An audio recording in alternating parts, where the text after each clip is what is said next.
What's up, everybody? It's Wednesday night, and it's time for Super Geeked Up. Yeah! Hey, everybody. My name is Jeff. Thank you so much for joining us for Super Geeked Up, your live geeky pop culture show where we talk zany geeky topics, play fun geek-themed improv games. I'm joined by my co-host from Sincere Sarcasm, Francis Fernandez. What's up, people? What's up, party people? How's it going? I see you got, besides the Pokeball, you got some more stuff there. What's the stuff hanging down? That's Stormtrooper, right? Oh, these are from Mario Kart. They actually light up. Oh, that's sweet. Yeah, they kind of light up. Is that a Stormtrooper you have up there? I have a little Stormtrooper, and then I have a little cat, and then I have my souvenir that I got when I saw Alita Battle Angel on opening day. Oh, the movie you watched like 13 times in the theater, right? Yeah, about 10 times in the theater. Okay. Like that. Yeah. So that's a little. Wait, souvenir. who's above Alita? It's a cat. Just a a cat. Boat named Morgana from a video game called Persona 5. My favorite. Oh, yes, that's one of your favorite games. All right, hello, Marks and Chaz. Cat. Oh, I'm so glad you can't wait for the show to start. Now it started, so it's good. Jalou and Lister's Maid, and thank you guys so much. Hopefully I didn't miss anybody who's Faux Shot. Thank you guys so much for watching. That's awesome.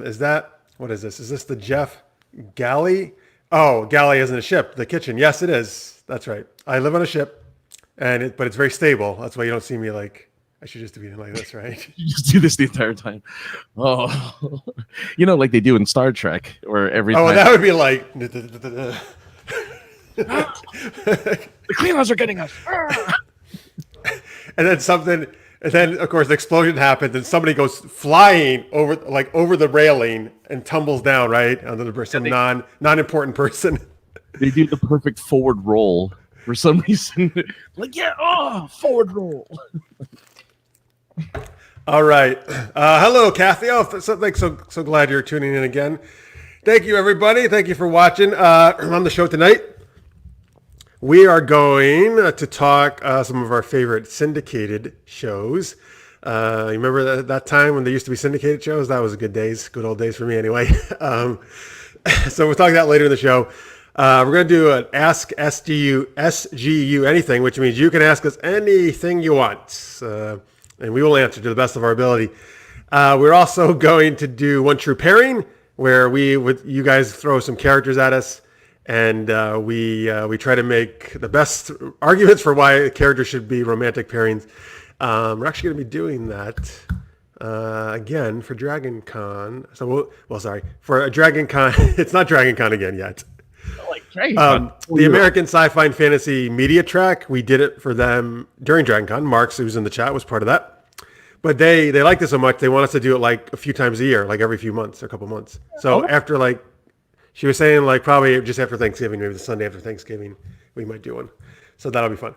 Anyway, let's see. Tammy's here. Thank you, Tammy. Oh, Zaza, my student, Waffle Arrow. I know what that means. It's just between him and me. But it's an Arrow reference if you like Arrowverse and all that stuff. and waffles. Yes, I love waffles too. Yeah, man, it's perfect. Look, we got a dwarfs thing going on here. Oh, we're not finish it. This doesn't work, so no, this is fun. All right, so let's first off, let's give a big happy birthday to our huge longtime fan, Lister's Mate. Tomorrow is his birthday, so just like at least Coast, only 45 minutes away now. All right, 46 years old tomorrow. Very nice. Happy birthday, Lister's Mate. Anthony, thank you so much for all your support. Please wish him a happy birthday in the chat there. Happy birthday from all of us to you. Happy birthday. I hope you do not sue. Yay. What? All right. I don't know. That's it. Yes, I totally agree, Marks. Dragon Con is awesome. It's my favorite one. And Zaza, that's right. He just last season 5. He's a little behind. But it was his favorite season so far. Oh, yeah, sure. All right. I'm glad you enjoyed it. That was the cicada one, I believe. Oh, cicada. Yeah. Thank you, Kat. Jeff is so good at math because I could subtract 50 minus 4 for 46. It's very impressive, I know. Thank good. This is why I'm a math tutor, which is real true, folks. I actually do tutor high school kids in math. All right. If you need some tutoring. All right. Anyway. All right. Let's do the show. All right. So, Francis, what is our first super geeky question in which we like to kick things off with? Well, two of us at least, Jeff and I, have been playing a game called. We're not going to assume everyone. Well, not just two of us. I think maybe like a few million people or something. Not maybe, but across the world, it's super popular. But yeah, there's a game out there called Genshin Impact that a lot of people are playing. It's a wonderful, beautiful, awesome action RPG, and it has a very vast game world. So, what video game world have you gotten lost in and just stopped to admire the world? Oh, I like that. The world. I asked this question because this is something I do all the time in games. I don't think I'm alone. I know maybe some people just rush through it, but man, I spend so much time in these RPGs just like stopping and like looking, like just sitting there like at an ocean maybe, or just like, panning around and like looking how beautiful the scenery is. And I'm like, I'm good, man. I can just take a little break here before doing the quest. Do you do that? Hopefully I'm not alone. Do you ever do that? Yeah, no, I do. I mean, I can give my answers now if you'd like. Actually, well, 1 second, because I'm getting some rousing here. Zaza says, trust me when I say Jeff is not good at math. That's true. That's why he actually failed all his tests. It was really bad. I'm just kidding. No, he did. He did not. He did very well. All right. Anyway, Mark says, Final Fantasy. The music continues to play in my dreams after I played for a few hours. Great choice. Hey, Mark, so I want to know which Final Fantasy, though, if you have a favorite. That's actually one of my answers. Let's talk about Final Fantasy since you brought that up. The first Final Fantasy I thought of in terms of like the beauty of the game world was actually Final Fantasy 13, which is Lightning's debut. Oh, yeah. I remember, I want to say that was like at the end of one of the consoles I was playing it on, PlayStation something. 3? It was 3. Yeah, I don't know. But anyway, I couldn't believe how beautiful that game is for that generation. Like for me, it felt like it was surpassed all the other games of that generation. And I was just like, holy crap, man, they crazy with this game. How good. Do you have any other Final Fantasy? Because I know you're a big Final Fantasy player, right? Too. Played them all. I've played all except for the ones that were on the Game Boy. So any of those like kind of stand out for you for like in terms of the actual world and like how. No, definitely. I mean, if I were to pick one specifically out of the Final Fantasy, well, the thing is just the problem is they're all beautiful in their own way. Like 15 has a very realized world, and 7, even though it was even when it was pixelated, everything was hand drawn, right? And it was all 2D on a. The 7, so 7's great. Yeah, so 7 for me is still the most cinematic game I think I've ever, in terms of the cutscenes and like the story, I've ever played. Oh yeah, I agree, and it has just a beautiful just backdrop on the beautiful design.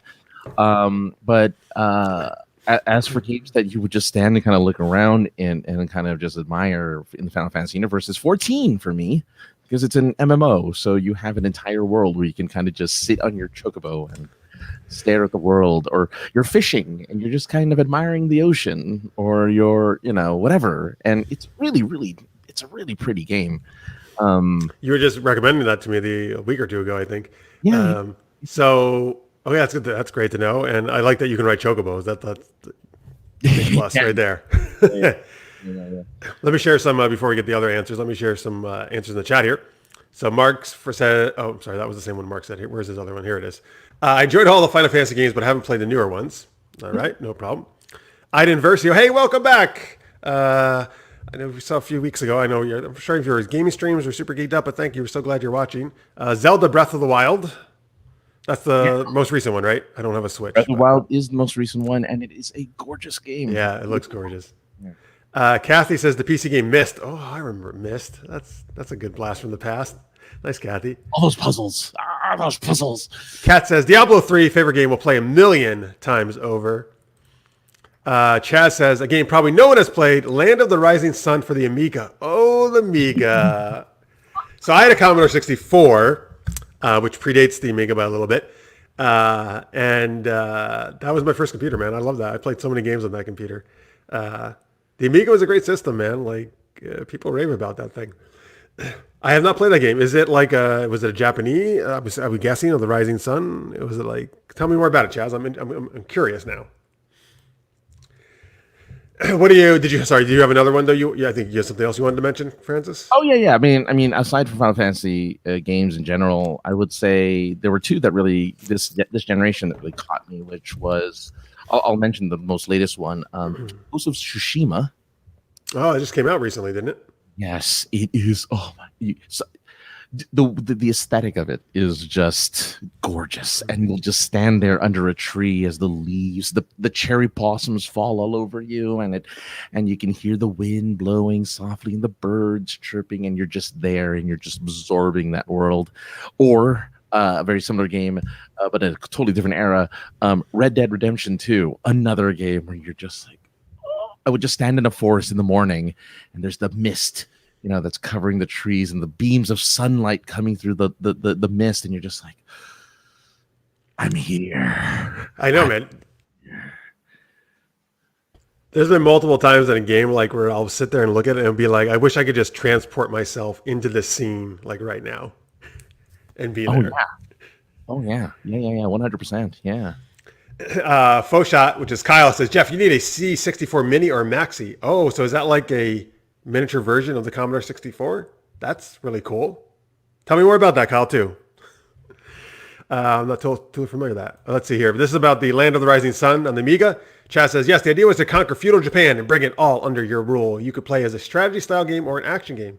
That's interesting. Very nice. Jalou says, Silent Hunter 4, the lone one in the series where you aren't a boat in the Kriegsmarine. And Final Fantasy, okay, is this supposed to be 12? 12, yeah. So that's supposed to be not like 8, which is not actually how you do 8 Roman rules. What a wonderful love song. Spent way too long and too much money on World of Warcraft. Vanilla to World of Warcraft. The Lich King, right? The Wrath of the Lich King. Hey, that's pretty good, man. I actually don't play World of Warcraft, so I'm happy I got that much right of it. This is a great choice, Aiden. Nier Automata has amazing music. That's also actually a really beautiful game. I don't know if you've played it. This game is great, man. Like, super fun. It's this post-apocalyptic, but it's still beautiful, like in its own way. I got all 5 endings. Oh, so you know what? I've only got one of them. I got to go back and get more. Wow, look at you. All 5 endings. All right. You have to replay it to get. I know. Yeah, I started to replay the second time, and then I started playing something else. Yeah. Really cool game, though. It's a great game. Yeah. All right, so some of my choices. Keep putting yours in the chat here, folks. If you just joined us, we're talking like what game worlds are kind of been so beautiful or amazing you kind of just stop to sit and wonder at them. One of the ones that came to mind is Dragon Age Inquisition. Oh, yeah. Which is the most recent Dragon Age, though there actually is a Dragon Age 4 on the way for the new systems. Yeah. But that game was beautiful. You know what? I actually remember I originally had that game for Xbox 360, and I started playing it, and then I actually got an Xbox One, traded in that game, got the Xbox One version of the game, and started replaying it because I wanted to play it on the best visuals I could get, and I don't regret that at all because it looked great on the Xbox One. Yeah, you got to get them extra pixels. Yeah. You got to make it look sharp. Yeah, it was awesome. Keep it in the BioWare camp. I think Mass Effect definitely had depending on which one you like to like, but different worlds, obviously, because it was some more sci-fi, but you got to go to some, particularly in I would say maybe 3, I'm trying to remember, but some cool planets and stuff, right? Yeah, I was trying to think of a game where the planets really stood out. I'm trying to think of the exact planets, and I can't do it right now, but I don't know. I really dug the visuals of that. Another game I'll say is the Tomb Raider reboot, the first Tomb Raider reboot. Why are you laughing? That's a good game. Yeah. No, but also I think because basically you got you're shipwrecked Laura's shipwrecked on an island, right? Mm-hmm. But the island is and super beautiful, man. I think in terms of when you're not running for your life and fighting people, and just looking out over the ocean, right, or on the cliff or something, or waterfalls and stuff. I think that's a beautifully done game. What's funny is the only thing I remember, because I played the first one, and the only thing I remember were her horrific deaths. Particularly in the original Tomb Raiders. Do you mean those? No. So even in this one, in the remake, there's a section where you're in a river, right, and you have to navigate the river. Oh yeah, that was with keep. Yeah, that's fun. Yeah, but if you don't navigate it properly, you get stabbed through the body with a log. It's just like so graphic. It's not graphic, but it's just like, oh my god. Well, that's classic from the original ones where you would fall into a pit of spikes. You know. The thing I remember most from the very original, like I think either maybe Tomb Raider 3, was that if you pulled yourself up from a ledge slowly, she would do a handstand. Well, you had to press a certain button to do it. Oh, okay, yeah, and then she'd slowly then she would, I would do that because it's awesome, man. And she'd do the front walkover out of it. I was always impressed by that. I'm like, why would you add that? That's really cool. It's because and also you could do the swan dive off the ledge instead of just yes, yeah. Man, I would just do those because it was fun. And sometimes you swan dived onto another ledge and died. I don't know why that's the part you're obsessed about. I'm just saying, because those games were, they weren't brutal in the sense of like if you just didn't pay attention to where you were going, you could. Yeah. No, I mean, they had their challenges, absolutely. Oh yeah. So yes, Jalou says Final Fantasy VIII is his favorite, and yes, no worries. You don't. This is not a Roman numeral quiz. It's totally fine.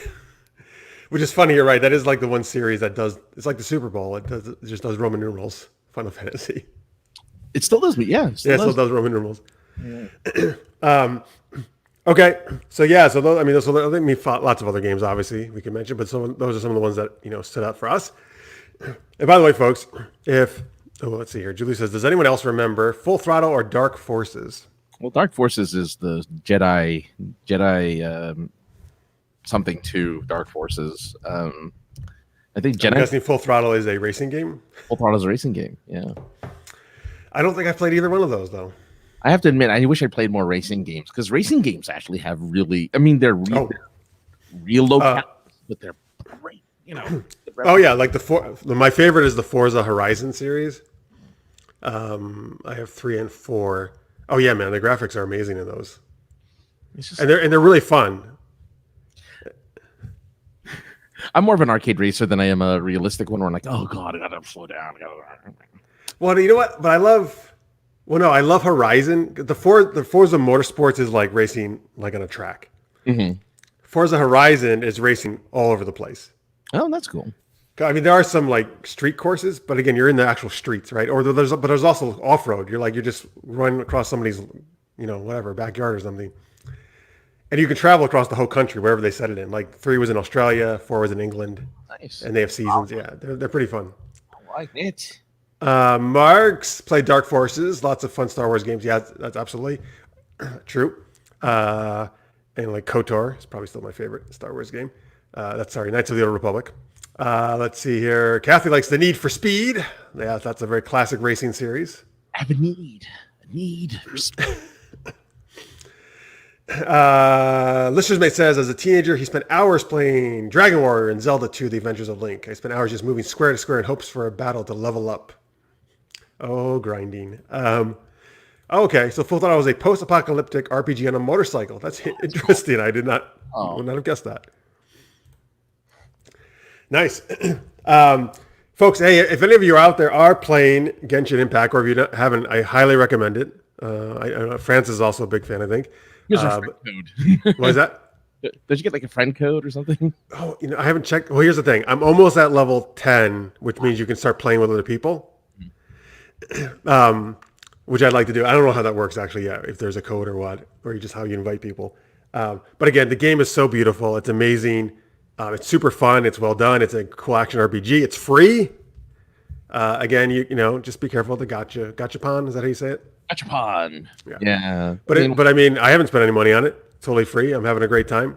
But yeah, I'd love to play with some people. And so let me know if you're playing or you want to start playing.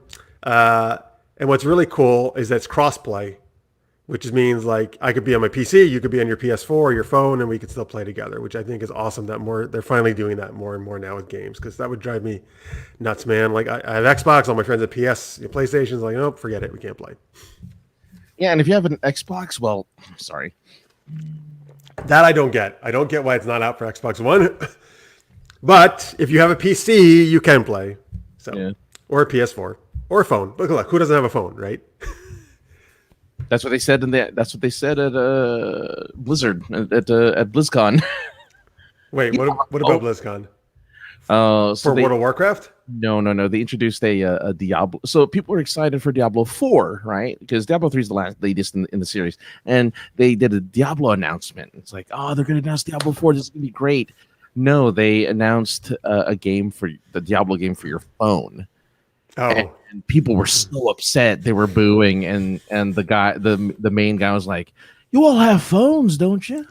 That was his response, oh boy. Right, but they were like gamers, right? They wanted the real game. Well, yeah. They wanted a full-fledged sequel. Yeah. Well, as I mentioned to Francis, I don't want to play on my phone either. I prefer playing on my PC or my Xbox. Yeah. Oh, let's see. So Aiden says it's not on Xbox. I'm sad now. I'm sorry. I know, dude. I have an Xbox as well. I don't get it. I'm still hoping maybe they'll release it for that in the future. I don't really get it because it's for PC and that's all Microsoft, so I don't know. Let's see here. Let's see. Oh, Kat, were you in California for BlizzCon? BlizzCon? Yeah. Would that be? It's in Anaheim, so she must have been at the Anaheim Convention Center for that. I knew she came out there. I didn't know that time of year though. Cool. Let's see here, and Aiden also says Midnight Club 3 Dub Edition for PS2. Best racing game. I love that game. What's a Dub Edition? What does that mean? It was for because it was hip hop, so dub. Oh, like dubstep or something. Well, no, it's I want to say it's a manufacturer of aftermarket parts. Oh, okay. Oh, Kat says worst announcement ever at Everyone hated it. Everyone hated that announcement. It was the worst. Yeah, people were booing at that announcement. Yeah. Oh, but you got to go to Disneyland on your birthday, right? That's what you mean, Kat? That's awesome. Hopefully that made up for it. Yeah. Well, yeah. I remember her talking to me beforehand that she was coming out for Disneyland. All right. So listener May says the only game he wants to play on his phone is Pokemon Go. Is that still big, by the way? I know you used to play. I'm playing it on occasion. I still play it. Yeah. I put 5 minutes in every day just to do the basics and then go off it. But they have a bunch of new stuff, But they're constantly changing it to accommodate for everything that's going on. So. All right. Well, it's been so, I remember when they debuted that at Comic-Con. I'm sure you were there too. It's been several years now, right? It's been out. 4 years old, I want to say. Yeah. All right. Okay, so there you go, folks. Thank you for chiming in there on the video games. We kind of also made a little racing game question too, so that's good. All right, let's go to our first game of the night. It's called One True Pairing. So let me get you guys started, and then I'll explain more. Start giving us some 80s cartoon characters, if you would, please, in the chat. If you're not old enough for that, I don't know, do a search or just give us any cartoon characters. That's fine. We'll just take anything. But if you're familiar with any 80s cartoon characters, that's when I grew up. That's what I'm very familiar with. I love those cartoons. Give it those. We're going to play One True Pairing. So what we're going to do is we're going to have to, Francis and I are each going to get a character. And then we're going to take a third character from you guys. And we're going to have to argue why our character would be the best romantic pairing with a third random character. Oh, yeah. Or we get some good ones here. So, Kat, I totally accept this because Scooby-Doo has been going on for 50 years plus years now. It was actually, but it started in '69. But yes, absolutely in the '80s. I watched Scooby-Doo all the time in the '80s. So, unless she means the singer Shaggy. Right. Of course, that's totally what she. Wait, are you doing an impersonation? Go ahead. It wasn't me. Yeah, he does has a weird voice. I can't do it. Can't do his voice. We got lots of good choices here, man. The Ninja Turtles, technically '90s, I guess. But that's okay. That's fine. Close enough. Cobra Commander. No, Tim is technically '80s with the comic book. Yeah, all right. Good point. Gadget from Chippendales, right? Rescue Rangers. It's also '90s. That's okay. That's fine. We'll make a little leeway. We got G.I. Joe, Gargoyles, DuckTales. We got Darkwing Duck. You like that one? Yeah, that's too easy though. I can't use that one. Dungeon Master, nice. She-Ra, Megatron, Popeye. Rambo had a Oh, he had a cartoon series in the 80s? Wow. Isn't that insane? I'm gonna murder you. I'm gonna kill you. Well, I'm sure they toned it down for the cartoon. No, but, I'm going to just pat you on the back. All right. Who would you like from this list? Popeye. I'm going to go Cobra Commander. Okay. Because it's ridiculous. All right. Thank you, Marks. That's who I'm taking. Who are you taking, Francis? I'll take Popeye. Oh, all right. So we got from Aiden here, Popeye. Okay. So here we go. I'm going to try to close my eyes and scroll through this list and see what I land on, okay? Okay. Gargoyles. So gargoyles, again, I guess the 90s, right? But that's fine. Great show from the Disney's animated shows. So I guess let's go with maybe Goliath. Do you want to go to a specific person? Well, I mean, or do you want to do all the gargoyles as a general? I don't remember was it Hudson? Yeah, Hudson, Brooklyn and Hudson, right? Well, there was 5 of them. Well, yeah, but those were named after New York City. Let's just go Goliath. Let's just use Goliath. Yeah. Let's make it easier on ourselves. Xanatos. Yeah, that was Jonathan Frakes, right? Demona. Wait, did they do an animated A-Team? Yeah. Or was that just did they? Yeah. Oh, that's awesome. I'm pretty sure they did. I'm pretty sure they did animate. I remember it animated. I'm gonna look it up. Wait a minute. Hang on, Cat. Jem from Thundercats. Do you mean Jem from Jem and the Holograms? Because these are both great shows, by the way, Jem and Thundercats. And if they did some kind of cross thing and I didn't know about it, that's even better. Oh, Mr. T had his own cartoon. Mr. T. It wasn't the A-Team itself. Okay, but it was Mr. T. Yeah. Goliath did have a deep voice. You're right, and yes. Yeah. Can you do Cobra Commander? Can you do that? What's Cobra? No, that's that's Skeletor. Destro. It's kind of like that a little bit. I see. Anyway, all right, forget. We can't do it. All right, anyway, we don't have to do impersonation. It's fine. We just need to do arguments. Okay, so here we go. This is how this works. I'm going to have to try to argue why Cobra Commander is the best pairing for Goliath from Gargoyles. And Francis is arguing why Popeye, right, is the best pairing for Goliath from Gargoyles. And then you guys can try to decide who made the best argument. Jem and the Holograms versus Thundercats should have happened. I agree, Marks. That would be great. Imagine the Thundercats were performing with Jem, his backup in the. I mean, they dressed like they did. Yeah, man. Like a band. You don't dress like the Thundercats if you don't intend to dance and sing in front of an audience. I mean, come on now. Right. All right. I guess I'll go first. I don't know what I'm going to say. Let's see here. So let's see. Cobra Commander, and Goliath. Okay. God, this is a tough one. Okay, so Cobra Commander. So I'm trying to look at the chat. Oh, he says Cobra Commander was really Skeletor's alter ego. Lister's mate says.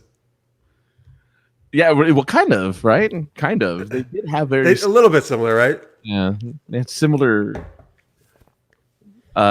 hate for their. Popeye has a substance abuse problem, addicted to spinach. Yeah, he was addicted to spinach. But of all things to be addicted to, the healthiest green vegetable. I know, that's not bad, right? Oh, welcome Adventure Industries. Thank you for coming back and watching. It says Jem and the Thundercats. That would be a great series. Okay, anyway, here we go. Cobra Commander and Goliath from Gargoyles, one of the best match. So here's the problem. Cobra Commander is always pissed off about the incompetence of the people underneath him in Cobra.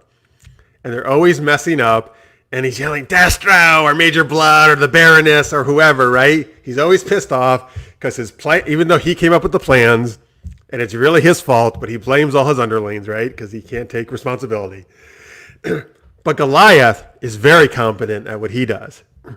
He's the leader of the Gargoyles, right? He's very strong. He's powerful. He's a great leader. He has charisma. He almost has sex with a human. But it was Disney, so they couldn't do that.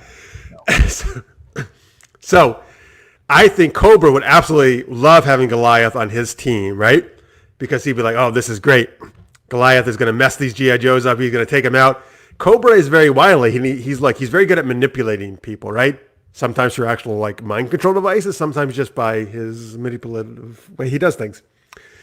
So I feel, and Goliath, like Xanatos probably actually, if I'm remembering correctly, Xanatos tried to do this in the beginning, right? Kind of manipulated them a little bit when they first came to the present.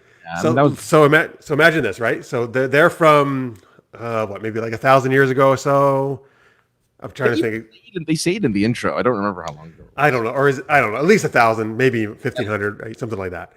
So they come. Goliath comes to the future, right, or the 1980s, I guess. That's when Cobra Commander's hanging out. Mm-hmm.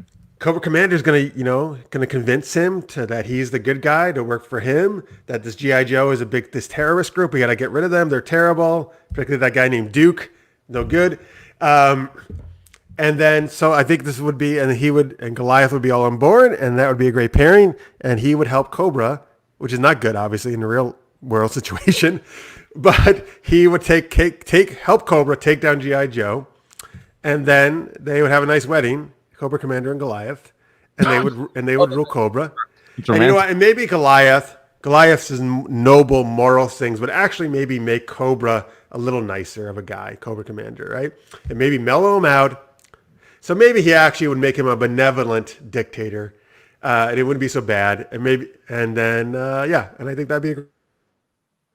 I think the extra, the extra sauce for that too is that every time Goliath looked at Cobra Commander, he could kind of see himself in Cobra Commander, in the faceplate. Right. So he could be like, "Oh yes, I'm very handsome. I can shave," and I don't know if he grows hair actually, Goliath, or not, but. Does he ever? I don't know if Cobra Commander has ever moved his helmet, has he? At certain times, he has like the hood rather than the helmet, right? Yeah. But as far as I can remember, we have never seen. I don't know if in the comics if we have, because I haven't read all the comics. Yeah.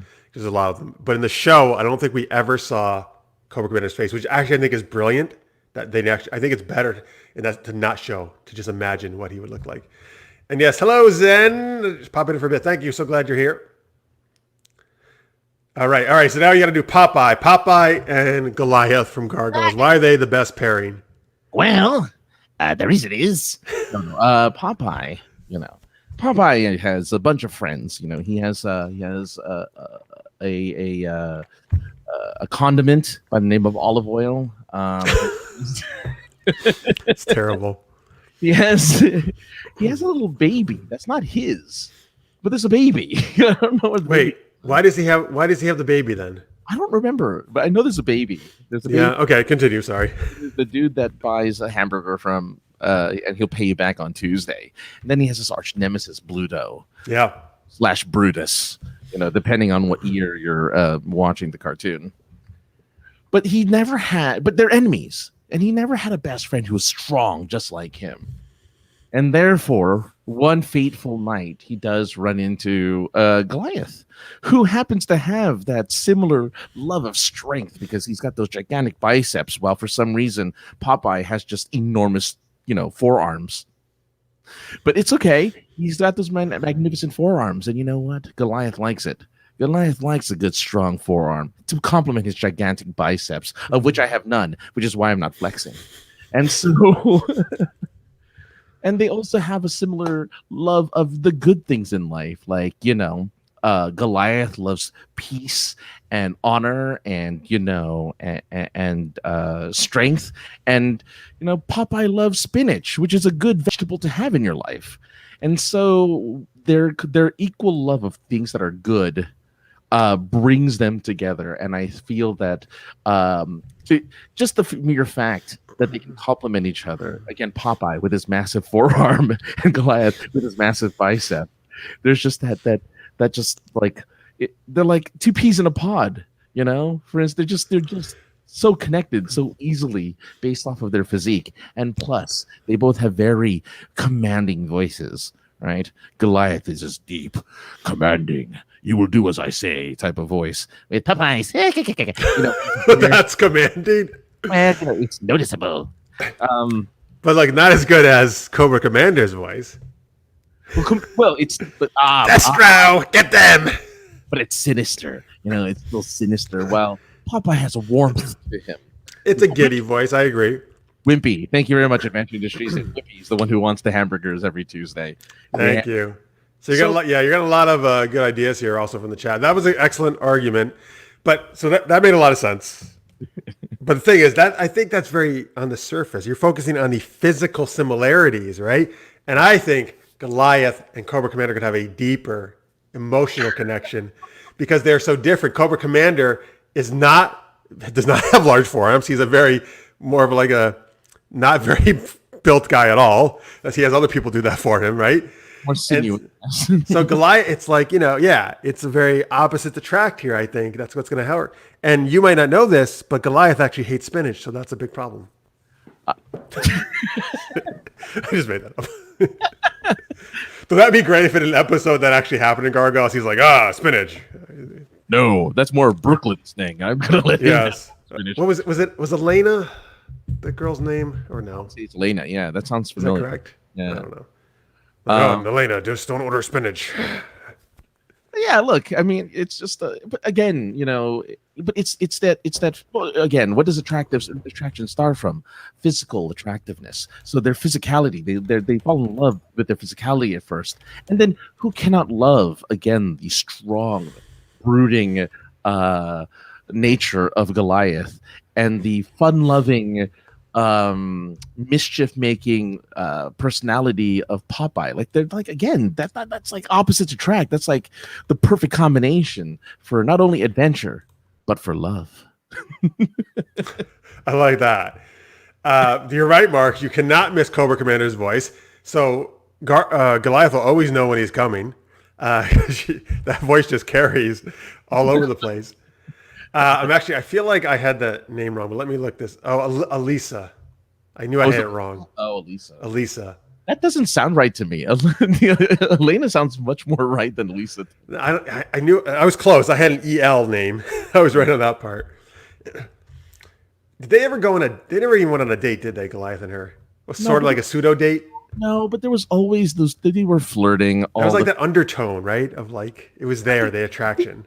I want to say they openly flirted with each other. Like I want to. Oh yeah, you're probably right. Them, but I'm pretty sure they openly. So see, if they made it a Netflix today, a reboot, then they would, have them getting on. Fade to black. Yeah, it would fade to black.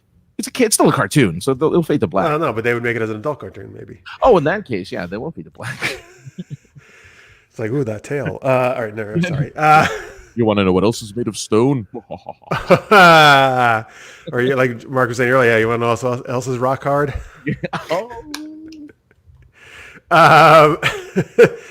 says, Mark says, maybe Cobra Commander is so handsome, he has to wear the mask, or he will have to fight off everyone. Thank you, Mark. That is a great idea. So for Goliath, he'll actually take it off, and Goliath will be enchanted with how handsome he is. Well, I mean, that is the reason why Vega from Street Fighter wears a mask, because it's to protect his beauty. That's why he wears. Right, he doesn't want his face messed up. Exactly. Yeah. So I can't stand that, man. I could never stand Vega. I just totally wanted to kick his ass every time he came up in the game. Yo, because he would just jump off walls and stuff, like, or I like how Zen. Okay, Zen. Who? So tell us who you're asking who about. We'll tell you. All right, let's do one true pairing. Okay.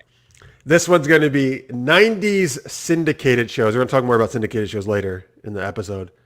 But not the face. And then Kat says, Jeff, please do tell what's rock hard. My sandwich that got all moldy and I don't know. Oh, okay. No, here's a question. This came up on a podcast I did.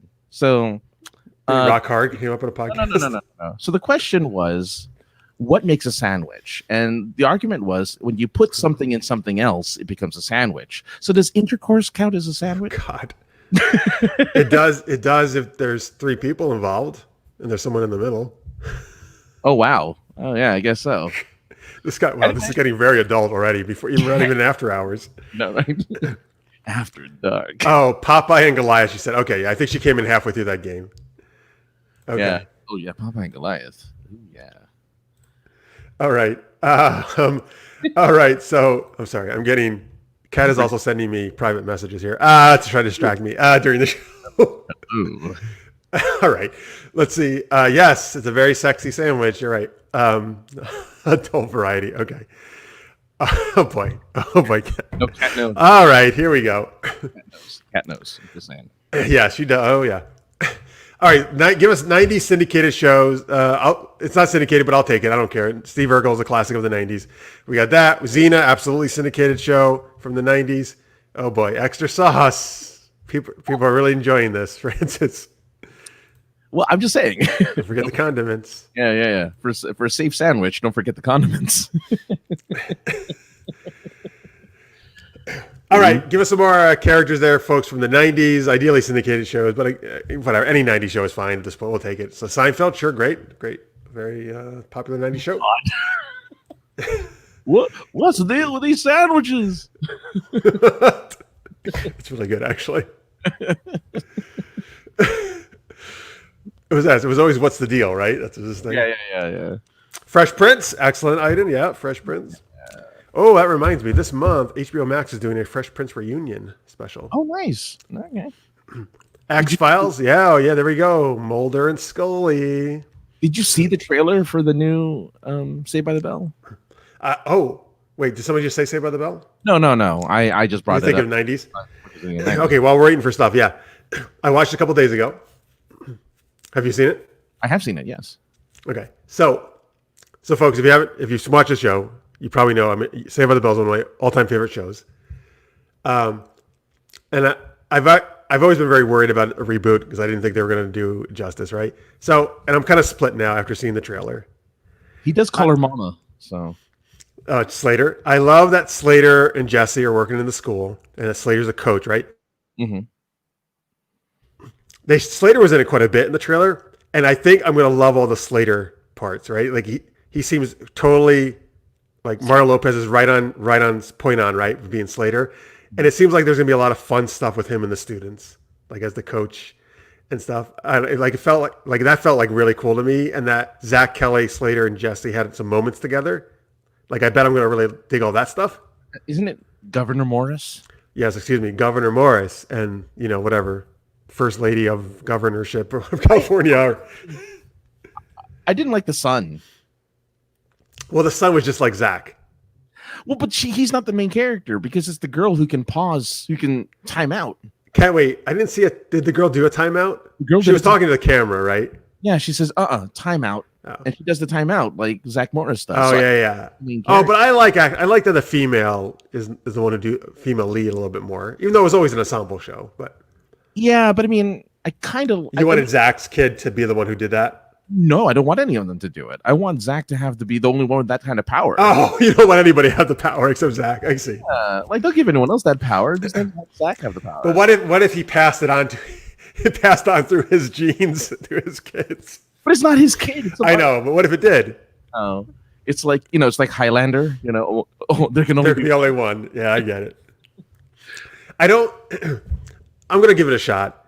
The stuff with the new kids, the new teens at Bayside is done very much. It feels much more like a modern show to me, right? Like a typical. Hard not to do though. Hard not. Yeah, I know, but I wish they didn't play it safe. Or I wish they did. I mean, that's kind of like the thing to do, right? Like, we got to modernize this. We got to make everybody hip. We got to do fancy camera, quick shots and stuff, and make it about like they're very much about like a rich versus poor situation. It seems like too, right? Well, they kind of had that in the original where Lisa Turtle was the, Yeah, but Lisa was the only one they ever really made that about, right? That she was really wealthy. Even though if you saw Zach's house and if they live in Bayside, which is more or less Malibu, they're actually, most of them are probably decently well off. Although Kelly was not really. Kelly actually there were so many kids, they established that she didn't have a lot of money. She was actually always working jobs. I don't know. It's going to be very different, obviously. They got the dude from the Max back. Oh my God, I love that so much. That Max is back, and they have the diner, and he's doing magic tricks still. That was my favorite parts of the trailer. I mean, and again, the fact that one of the characters does have the timeout power does mean that they're still going to have that silly trope of like, there's always a fourth. There's going to be fourth wall breaks. That's the thing. I want, if they can keep the silly, because Saved by the Bell had a very charming silliness about it. I think that worked so well. But also, it's the cast that works so well together. So if they can keep that, idea, I'm down. And if they can do stuff with the old cast, and also I gotta have Mr. Belding at some point. Mr. Belding's got to be in that show. How old? I don't think it would. No, he's not. He's not that old. Stop it. How old is he? Even if he's in his 60s, he was in his 40s. He was right around 40 at the time of Saved by the Bell. So he's probably in his mid 60s now. Why? What are you talking about? People in their 60s can't act in shows. No, but I'm seeing what he's doing right now because maybe he doesn't want to do it. No. He's always come back for the Saved by the Bell stuff. Like when Jimmy Fallon, when he did a few years ago, like a reunion on a show, and they played the characters, he came back to do it. He would love to do it. Yeah, 70? Yeah. Dude, I bet he's gonna make a cameo at some point. No, well, if he makes a cameo, then Tori needs to make a cameo. Oh, hell yeah. You mean Violet, played by Tori Spelling, you mean? No. Tori. Who's the one of the Oh, no, you mean Tori. I'm sorry, I'm confusing. You mean Tori, who was in the last season for half a season. For half a season, who was on a motorcycle. The motorcycle, yeah. Oh, dude, she's actually a triplet, so they could get any one of those actresses probably if they really needed to, if they can't get the original. Yeah. Dude, I'm down with everybody should. Violet should be in there. Everybody should be a mega cameo that was in the original. Except for Screech. Not Jeff, even though it's my name, who stole Kelly from Zach. Oh, no. And Screech. He can't go back. See, I really actually wish Dustin Diamond would kind of like get a little bit better back on his thing, and they would give him a chance, actually, to be honest with you. But I know it's been... When he threatens to stab someone. Oh, I didn't know he did that. All right, let's forget it. He's not coming back. Okay. All right, anyway, let's get back to the game. Uh-oh. Don't crush my hero. Who's your hero? I'm trying to think. Somebody Saved by the Bell? Yeah, because she says everything's game, Babu. So I'm guessing... All right, she'll tell us. It's fine. Yeah. We'll a lot of suggestions here. Dr. Yeah, let's get back to the game. You sidetracked me with that Saved by the... I know, it's fine. I love talking about Saved by the Bell. Okay, who do you want? Who do you want from these characters? Dr. Quinn, medicine woman. Great, I love it. Oh, my Saved by the Bell character was Elizabeth B. in Showgirls. Oh my God, Zen. Dude, I'm with you. Jessie was my favorite. Of all the girls, Jessie was my favorite. I love Jessie so much. She was great, man. And don't do it. You're going to do I'm excited. No, I'm not. Which is fine, actually. You can do it. I'm so sad. Scared. Yeah, scared. No, Jessie was great, man, because Jessie was so smart. I loved her. She was so passionate about changing the world, the environment, and everything, right? And she was great. I love that Jessie's back. I hope they do a really great job with her. Mm-hmm. And obviously she got pretty naked in Showgirls after that. Yeah. I guess that. Yeah. We'll see. Let's see here. I'm sorry. By the way, Mark said while we were talking about this, a Buffy and Saved by the Bell. Yes, here it is. Crossover. Slayed by the Bell. That would be so amazing. There's a zombie in this room. Time out. Oh my God, we did it for everybody. Dude, that girl, the lead, she should really be a Slayer secretly. That'd be really funny, actually. And like in season 2, yeah, like, vampires show up. And she's like, and then Giles shows up as Mr. Belding is the Giles. This is it. He's the new Giles. Okay, if he can do a British accent, all for it. And he can star in coffee commercials. Walking, you can see her like walking. The camera's panning back where she's walking with the camera, and she's kind of doing a little narration. So this is Bayside. It's now infested with with vampires, and I'm the new Slayer. And then he's just like stabbing people as she's walking by. Like it'd be really fun. She's like, and they've really taken over the Max and they've ruined it. Yeah. Oh my God, that'd be really good. All right, you're taking Dr. Quinn. I'm taking the Hoff from Baywatch. Which is Mitch is the character's name from Baywatch, played by David Hasselhoff. Thank you, Tammy. Oh, I didn't know she also said Dr. Quinn. Okay, great. All right, we gotta get a third character, right? Mm-hmm. Here we go. I'm scrolling. I may not even land on a character. Let's see what happens. Oh, great. Mulder and Scully. We got a duo we can argue for. Thank you, Venture Industries. By the way, thank you, everybody. These are, as I'm looking now, these are great. These are a lot of great 90s choices here that in the chat. We can talk more about these later on. By the way, yes, Kathy, I'm going to be talking about Hercules later, for sure. Yes, oh my God! What? No, Hercules the show? Yeah, he does that when he's evil Hercules. Oh, does he say disappointed? Is that what he does? Yeah. So Kevin Sorbo? Yeah, the story was in the script. It was. It was a mess up or something, right? It was a message for him to act disappointed, but he said disappointed. Said disappointed as the dialogue instead of action. And that became okay. That's Tammy said I totally crushed on Giles. Oh, that's nice. Yeah. I'm liking those book smarts. I did too. Just like Jesse Spano. Whew. The vapors. The vapors. Okay, you have Dr. Quinn. Mm-hmm. I have. Who the fuck do I have? Remember who you the Hoff from Baywatch. And we're arguing for Mulder. Why are characters the best romantic pairing for Mulder and Scully? All right, you go first this time. All right, Dr. Quinn. Come on. Dr. Quinn, medicine woman. She was the smartest, most intelligent, most resourceful woman for her time back in the West. Well, I guess it was the Old West, really, during the colonization of the United States. And she was good. Like, she knew what she was doing. And Mulder and Scully are incredibly intelligent people. You know, they are also doctors in their own right. Well, mostly Scully. Mulder was just a dude who liked to throw pencils at the ceiling. But that's not the point. The point is that they're all really smart dudes. And you know what they could have used? They could have used a little bit of medical magic. Just like, you know, because Scully was doing all the autopsies and stuff for the murders and alien autopsies and whatnot. Dr. Quinn right there beside her going, you know, I have, you know what this could use? Some jewelry. Because, you know, she does jewelry commercials. And so, by the way, I also like that she's Julia Childs. That's what the accent sounds like to me.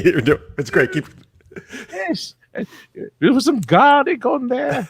So she, you know, and there you have her. She's there. She's helping Scully, you know, with her more holistic ways, because again, she's from, you know, old colonial times.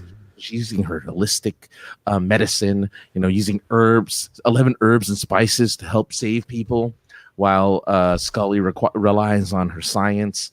And, you know, Scully finds that sexy, and so does Mulder, because whatever Scully finds sexy, Mulder finds sexy. And so they all kind of, you know, warm up to Dr. Quinn, medicine woman, because not only is she good with the, you know, the spices, but she's also British. And who doesn't love a good British woman? Well, that's a great point. Wait, did you say whatever Scully finds sexy, Mulder finds sexy? Is that what you said? All right. I don't know about that argument, but Listener says Dr. Quinn was a modern 1890s kind of woman. Yeah. Tammy says sorry, I was making a sandwich. Okay, good. Sorry, I clicked the wrong one. But I'm glad you're making a sandwich. Excellent. Dr. Quinn was a Bond girl. Game over. When was she a Bond girl? Does that mean she's having sex? Oh, no, Bond girl. Jane Seymour was a Bond girl? She was, yeah. Tell me which one. I don't know which. I can't recall which. Probably like Dr. No or something. No, definitely not Dr. No. Diamonds Are Forever. All right. Well, is that a guess, or is that true? I don't remember. All right. Well, because I'm actually curious which Bond she was with. Okay. So the Hoff, Mitch from Baywatch, played by David Hasselhoff, and Mulder and Scully. Okay, so listen. David Hasselhoff is a handsome guy, right? And fine. You don't have to think he's handsome. You just have bad taste. But in Baywatch in particular, he's really jacked, man. Like, he's got a really nice physique in Baywatch. His shirt is always off, right? So, listen. Scully and Mulder, as we well know, through many, many years, have all this pent-up sexual tension, right? They never got together until the very end, or in the movies. I don't even know what the hell happened anymore. But whatever, they never got them together. So listen, these guys need to be fucked badly, all right? They both need it. And the Hoff can service both of them really well, okay? So, I mean, look, he's got his shirt off. He's running in slow motion, for God's sake, right? Down a beach in Southern California where it's beautiful. Mulder is in his goddamn fucking office in the bowels of the FBI with no windows all the time with this pasty white skin. This guy needs to go to the beach, okay? Like, more than anyone. This is ridiculous. So him and Scully, they both need some sun, all right? He takes them to Southern California. He teaches them how to swim. They probably don't know how to swim at all, actually. So he saves their lives, right? He can save them from drowning. He knows he's an expert mouth to mouth, all right? He's expert at that. So he can perform that on both of them, even if they're not drowning. He can take care of that. Listen, he's also he's the head. He's depending on the thing, he's lieutenant, a captain at one point in the show of Baywatch. But he's impressive, man, right? He's leading that thing. He's like an authority figure. He's leadership. Listen, I think there's so many reasons why the Hoff is a great match for these two. I mean, look, these guys are dealing with aliens. They're dealing with people who are, whatever, think they're just nuts. And what the heck are they doing in the FBI? All these crazy cases. And, they just need a nice vacation in Southern California where the weather's beautiful. And, and the Hoff, and I almost forgot this. I'm sure you would have reminded me if I did. They can help him solve Baywatch Nights cases because he for a season had supernatural creatures that he had to track down as a private eye. Oh my God, this is so good. Thank God I remember this. Who is great at supernatural cases? Mulder and Scully. This is the best romantic pairing ever. I don't care if I win or not. I just love this pairing so much. I can't believe how good this is turning out, like how perfect this is. It's great. And as they say, as Adventure Industry points out, you don't hassle the Hoff. You just damn straight. Yeah. I like cheeseburger. Let's see. Kat says, Hoff trying to get it, going to end up making that X-File sandwich. Oh, that's right. Bringing it back to the sex sandwich. Mm-hmm. That's right. Yeah, the three of them make up the X in X-Files. Okay. Mark says, Baywatch Gigolo. Yeah, okay. Let's see what Tammy says about the Bond girl. She played solitaire in the James Bond film Live and Let Die. She could only tell fortunes as long as she was a virgin. What? Yeah. Is this a horror movie rule? And remember, Bond. When she says, "Then came Bond, James Bond," he didn't arrive. I get it. Yeah. Tell us who was playing Bond at that time, Tammy. I would love to know. Oh, it's Roger Moore. Oh, all right. Thank you. Cool. I gotta go watch that one again. I don't know if I've actually. I feel like I've probably seen parts of every Bond, but not every full Bond movie. I've seen all the Daniel Craig ones. I've seen. No, I have not seen all Spectre because I couldn't make it through it. Wait, did I? Maybe I did. I didn't like that one though. I just forget. That was the one with Blofeld in it. Yeah. No, I mean I saw most of it, if not all of it. I just didn't like that movie. I saw the Craig ones. I saw the Brosnan ones. I saw the Timothy Dalton ones. There's only 2 of those. Yeah. No. Anyway. Yeah. Well, there you go. So we never really get winners in this game. That's fine. Just hopefully you enjoyed it for entertainment purposes. I agree. Skyfall is my favorite Bond film. Adventure Industries. I'm totally with you. Oh, I'm a Casino Royale guy. I like us. I really like him. Casino Royale. That's you like the poker? Well, I just like how that's not how it's really like how over dramatic their pokers where they're like, I have these gigantic cubes that equal $100,000 and I'm gonna just toss it in the middle of the pile, and it's just like it's so melodramatic. And then he falls in love in that one. He falls in love with Vespa. He does. So he doesn't always fall in love. And I think that's he almost never falls in love. Well, he falls in love in this one, and then apparently he falls in love in like Spectre or whatever. Because in the new movie, I really did not like that film because I do not remember a lot of it.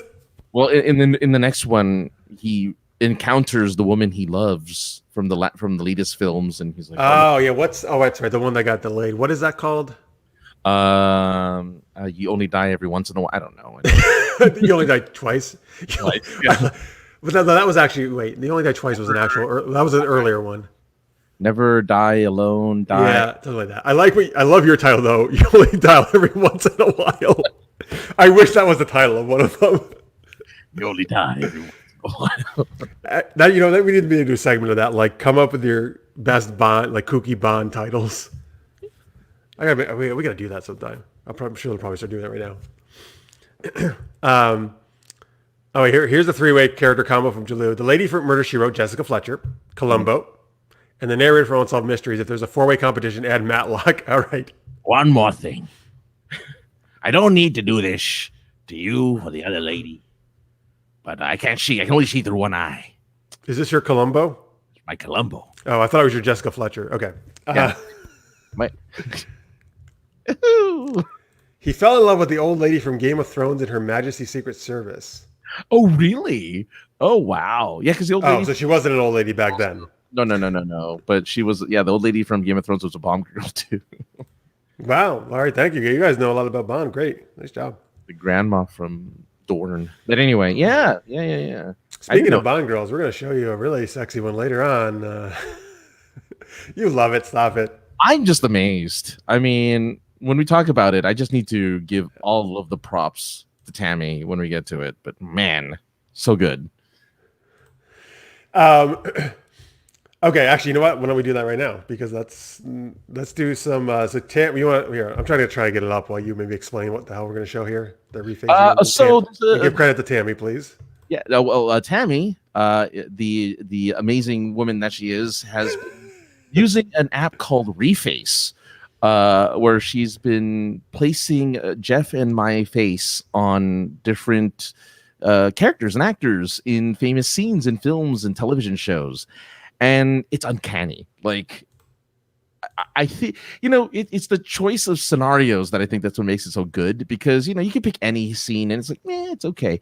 But there's one in particular that I can't wait, that I know Jeff is going to show you at some point of his face on a person. And probably my favorite thing I've seen ever, like in a long time. Oh yeah. Sorry. I didn't mean to share quite. Keep talking. I'll get it. No, but there's So there, the one that you're I guess about to see is a scene from a James Bond film. Is this Dr. No? This is Dr. No, actually, I believe. Here we go. Sorry, it's so good. So that's me as Bond and what? Francis as Ursula Andress. I always get her name wrong. Yeah, look at that forehead, man. Who, yours or mine? Yours, right? Mine. No, you look dapper. I look good, man. You look sexy. I like your expression is the best in this, though. Yeah, because I don't know when the last time I looked surprised like that, and there you go. It's like, here's some other ones, folks. So here's me and two different Van Damme things, and Francis as Sandman and somebody from The Big Bang Theory, because I don't watch the show, so I don't know. Look at this dance in the top right, though. Look at that. This is my favorite. Yeah.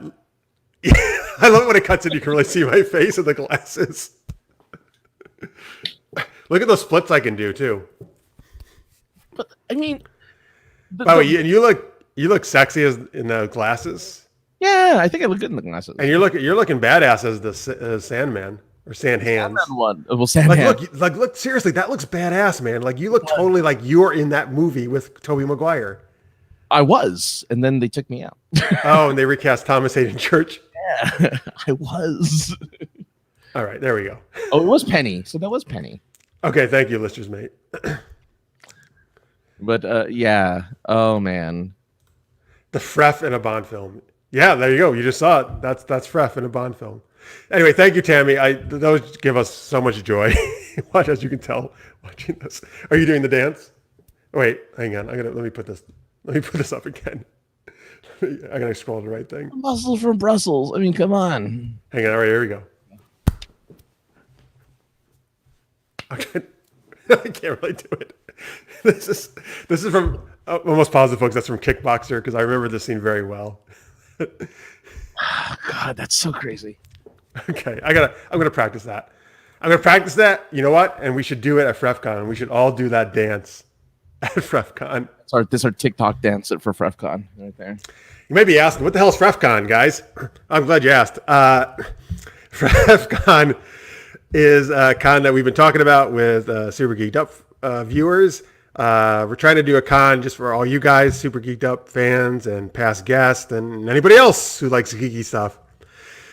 So we've been talking about trying to do that in next year, somewhere in the middle, where everybody can kind of get. We have a Discord for it, and if you're a Patreon supporter at $2 or more a month or more, you can get in the Discord. We don't just talk about FrefCon there. We talk about a lot of geeky stuff and gaming and all that cool stuff. And I'm trying to find the link right here. Oh, here we go. Patreon.com/super geeked up. I got to scroll off this thing because I keep seeing the dancing in the corner of my eye. You just want to. I know. I got like so distracted. So that's really good. I gotta follow your lead.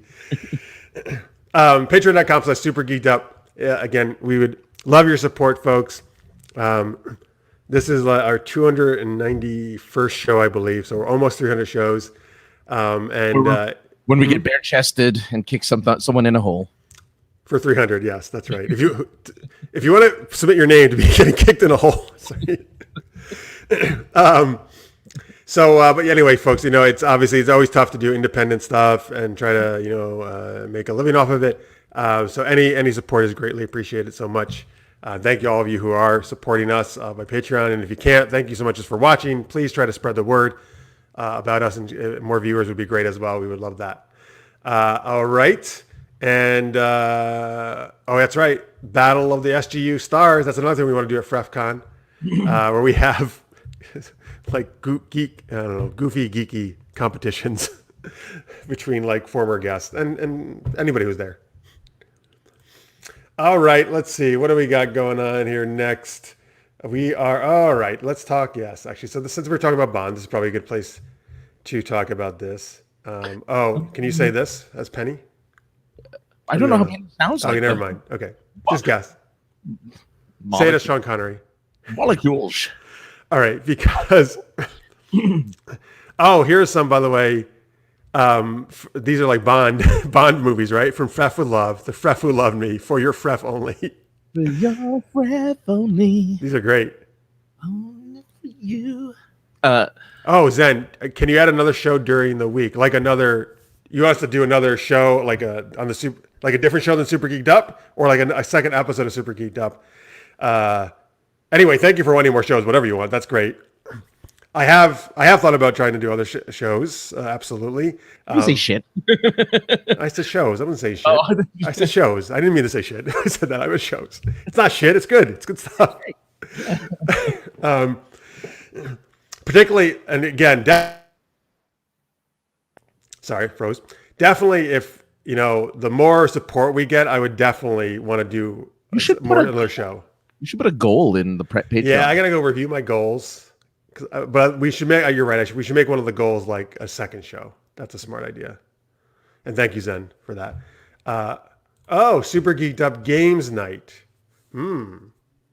So like the games we normally do, or different kind of games. Any ideas, please? And by the way, folks, I would actually also love if you have thoughts for other games we can do besides the ones we usually do, which are super fun. But we would love to add some new ones. Yeah. And so any ideas for games we can play, geeky games, geeky improv type stuff, please suggest it. We would love to hear that. Thank you. Okay, Zen, I know exactly what you mean. Dungeons and Dragons. Yeah. So we actually used to do this probably for almost 3 years. We did a Dungeons and Dragons stream on Monday nights. We called it Monday Night Mayhem. And then we kind of eventually stopped doing that. But there we go. Let's just make it was a watcher. I'd be totally down with that. I love RPGs, and I've been actually running one kind of off stream. So that's not a bad idea. Maybe we could try. Definitely, if we can make that as a goal for sure. Because I love playing RPGs, and we had a lot of fun doing it. And we did a lot of RPG streams last week, not last weekend, but the week before that. Francis was part of one, and that was a lot of fun. And great suggestion. Thank you. And yes, thank you, Adventure Industries, for the moral support. I want to do it like the Water Boy. You can do it. That's Rob Schneider from the Water Boy. That's all he says in the movie. He's like a Cajun. Because it said, come on. I love Water Boy's fun, man. It's a fun film. That's probably my favorite Adam Sandler film, actually, for the comedies. Yeah. I like Alexandria's last choice. Oh, strip poker. Ba, ba, ba, ba. All right, you're getting me excited. Yeah, well, who else is coming on? It's just gonna be us every time. Hey, for 300 again, we're shirtless and we're kicking people into holes. So It is like the 300. That's right. That's right, Kat. She knows. She's in Louisiana. Cajun from the swamps of Louisiana. Oh, and as Kat said on our stream, her character was from the swamps. She actually said from the swamps of America, which I thought was funny. I mean, it's really true. There are swamps in America. Yes, the swamps of America. Mark's had a fun time gaming for the marathon. Good, Greg. Glad to hear it. All right. Listeners Mate wants to play a character. Okay. Well, I don't know if we want that character on the show because we would like our characters to survive. But no. But I mean, if you're fighting other characters, other people, creatures and stuff, like if it's a D&D thing, you are. As long as he's on our side, right? Oh yeah. Okay. Well, yeah. Like, please let us know if you'd like to see us. And again, please, if you can, please help us make it happen. Patreon.com/supergeekedup. Again, any other ideas though for games or other segments we can do on this show or other RPGs you might like to see? Because we could certainly do a couple things. I mean, we could do like a rotating thing of games or a campaign, either one. I like to do a lot of one shots, so we could totally do that. All right, great, thank you. All right, so let's talk a little bit about, since we've been talking so much about Bond, we're going to talk about it anyway, but it's a perfect time to talk about it. Unfortunately, Sean Connery passed away earlier or I guess over the weekend actually. I think Friday night or Saturday morning. So he was 90 years old. So he did like a nice long life. He had a full life, yeah. He did. He was in the. He had been living because I was reading some of the obituaries on the papers. He was actually living in the Bahamas the last 12 years or something. Oh, dude knows how to live. Dude knows live, man. Bahamas. It's interesting because he had thought just like he didn't want to make any more movies. I guess at 78 he just moved to the Bahamas because he just thought they were all like kind of garbagey and it's all idiotic stuff. So he was like, I don't want to act anymore. Not that he couldn't still do it. He just kind of got sick of the way the movies were being made. But I mean, obviously, his last movie was League of Extraordinary. Yeah, I didn't realize that. Which is early 2000s, right? That's Alan Quatermain. Yeah, he's a good choice for that role, actually. That movie's not great, but it's okay. It's a decent movie. Him because I like him in it. Yeah, good in it. Everything else is bad, but he's good. It's a really cool concept, and I believe it's based on a comic or graphic novel, right? It's based on a comic. The problem is it's like in the late 1700s, early 1800s, and in the movie they have a car with 20 wheels that somehow navigates, through the streets of London. It's just so weird, but it's kind of cool. It's like an Avengers for literal monsters, literary characters, yeah, literary monsters and stuff like that. So, Mark says the graphic novels were better. Yeah, I like the idea of Mina Harker from the Dracula being like an actual vampire, though. That was a cool concept. Yeah. Anyway, but obviously, he was in so many awesome roles. I mean, obviously I think most people, everybody has their favorite Bond, which is great. Mm-hmm. But I think probably most polls, he is the one who's generally he is the favorite Bond. He usually would be in that top spot, right? Yes. I mean, he he is. I mean, I don't know, he just embodied that role, right? Yeah. I mean, I think what is so great about him was that he was willing to do stuff. I mean, he did Zardoz again with him in his tiny little red, underpants in space. But he he had a commanding presence. He was super cool to watch on screen. No matter what role he was in, you were just captivated by what he was doing. There was a movie he did that was called Entrapment. You remember that one? Yeah, with Catherine Zeta-Jones. Yes, and he would watch her navigate the laser beam. The laser. That's a scene where I know exactly the scene you're talking about because I know Catherine Zeta-Jones. So but again, even though there's just something about him as an actor that's just really cool to whenever you see him on film, he was super cool. And thank you, Tammy, for reminding me. Yeah, she was also the Scots Russian.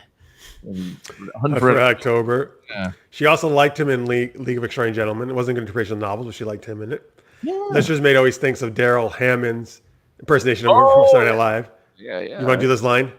I'll take Ashwatch for $1,000. Or It's like this Celebrity Jeopardy, right? anal bum cover. Yeah. See. So of course I absolutely loved him as Indy's father in Indiana Jones: The Last Crusade. Yes. How perfect is he in that role? I didn't realize he was only 12 years older than Harrison Ford at the time. No freaking way. Yeah, I read that in one of the articles. That's amazing. But he totally looked like he could be his father, though. Yeah, I don't know if that was. I mean, because he looked that age for like 2 decades, right? That's true. He looked that way through like the late 80s, all through the 90s. Yeah, somehow you're right. He just maintained that. Like he got to that one age and he just stayed there. That's like he's like Patrick Stewart in that way, right? Like he just doesn't age for that set of time. But yeah. I mean, like again, yeah. He created The Rock. The Rock. He's great in The Rock. Him and Nicolas Cage, man, they're great together. You know, and it's great that the theory, you know, the little secret hidden theory is that he's actually a retired James Bond in that movie. Oh, the character of The Rock. Because he talks about his time in, you know, secret, you know, the British Secret Service and stuff like that. But fantastic in that movie, just wonderful. I didn't see this one, but that's cool. Darby O'Gill and the Little People. Oh, that's an older film. That is definitely an older film. He was, of course, in the couple of the first 2 Highlander movies. Yes. Yeah. So, like, he has an amazing filmography, and he is, he wasn't without, he had a almost picture perfect, career in Hollywood. This is a great choice. I forgot about this film. Finding Forrester. Zen says that's such a good film. You're the man now, dog. Yes. Time Bandits. I still haven't seen that. I didn't know he was in that. Time Bandits, because I didn't know he was in it. Yeah, but yeah, obviously you're right. So many awesome things, right? And he was always captivating on screen. I mean, and again, even into his late 70s, women just wanted to be with him still. Like they still found him sexy. Oh, this is right. Wait, this is the way. Right, there you go. Tammy's got it right. Oh yes, I just rewatched First Night a week or 2 ago. Made me cry like it was. Zen says that's a great King Arthur movie. Yeah, I love him in that movie. Like who is better for King Arthur, right? He's a little old for King Arthur in that respect, because King Arthur. He's just an older version of King Arthur. It's fine. Yeah. No, yeah. Oh, and one of my favorite movies, Robin Hood, Prince of Thieves. He has an amazing cameo at the end of that movie. No, that was Robin Hood. Oh, Prince of Thieves. Yeah. You're thinking of Men in Tights. I am thinking of Men in Tights because that's Patrick Stewart. But they took that because Connery was King Richard in Prince of Thieves. They're absolutely right. And it's funny, like it's only one little short scene, but he's still like really captivating and commanding in that one little scene. And cousin, you look ravishing.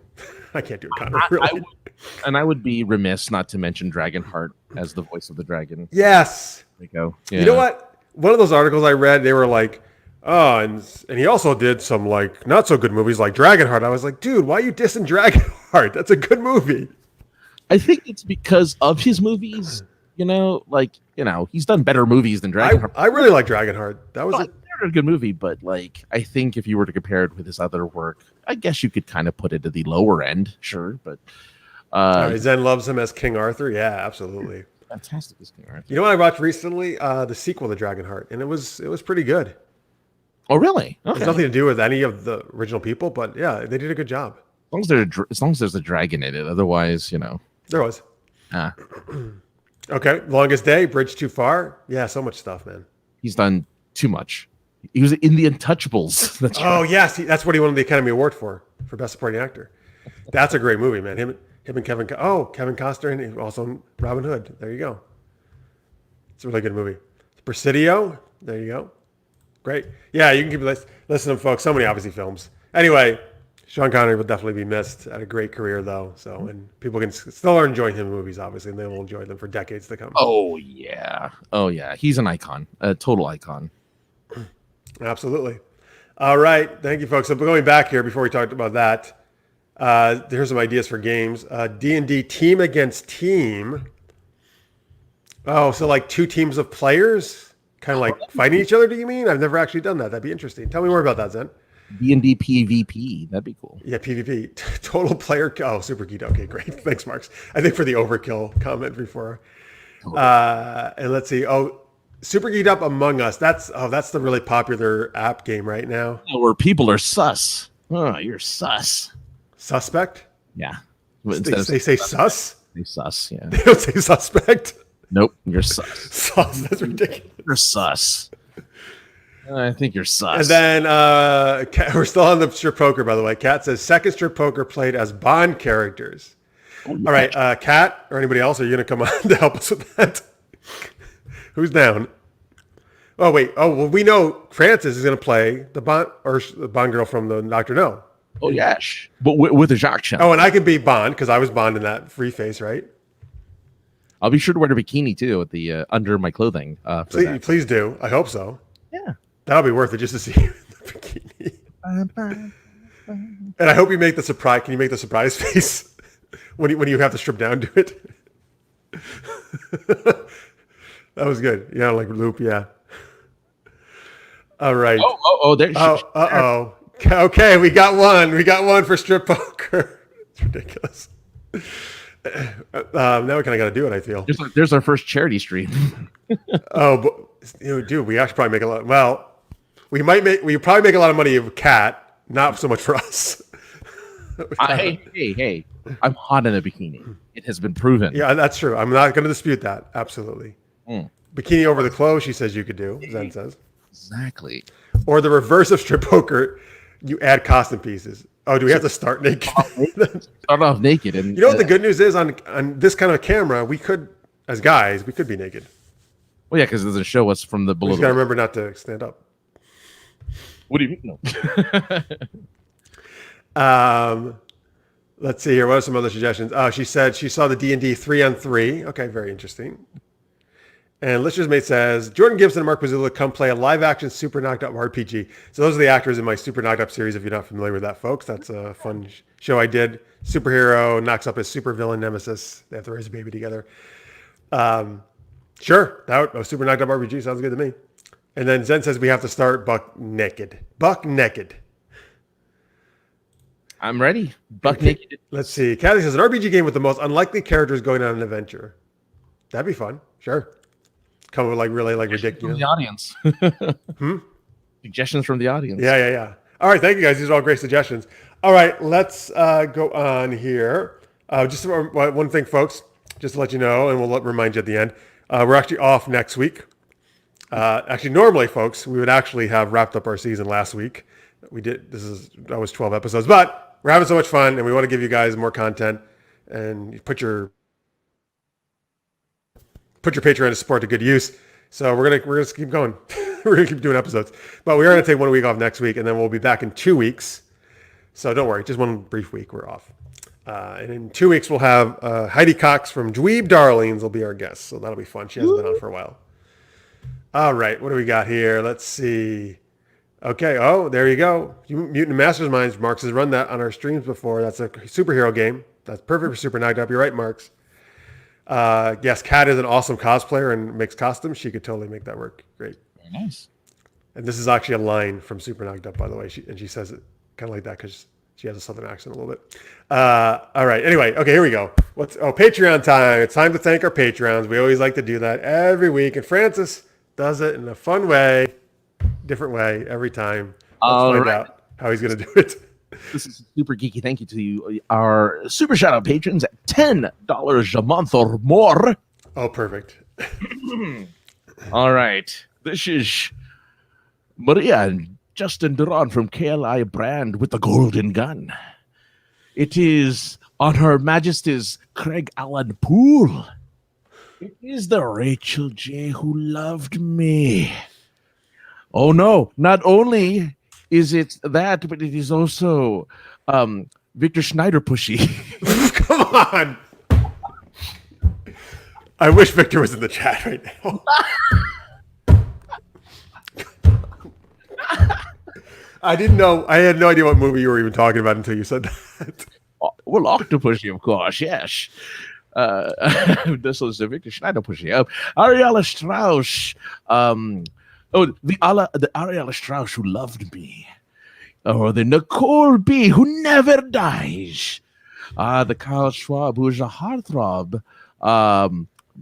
That's just it. Of course you're the heartthrob. You can't get better than that. Cat Bradford. It's the world is not a Cat Bradford. And of course, Zendra are forever. Zendra are forever. Anyway. What's that? That's the song. Oh, okay. Wait, diamonds are forever? Yeah. Okay. Yeah. Diamonds are forever. All right, I got it.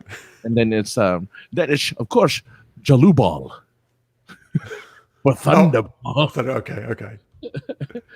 And No Time to Sethos, which is the actual title and not, No Time to Die Whenever You Can or whatever I said earlier. you only have time to die once in a while or something like that. To die once in a while. Okay, that was great. What a wonderful ode to Sean Connery that was. Oh, yes. Oh boy, I got to tell Victor to watch this in post. He's gonna love it.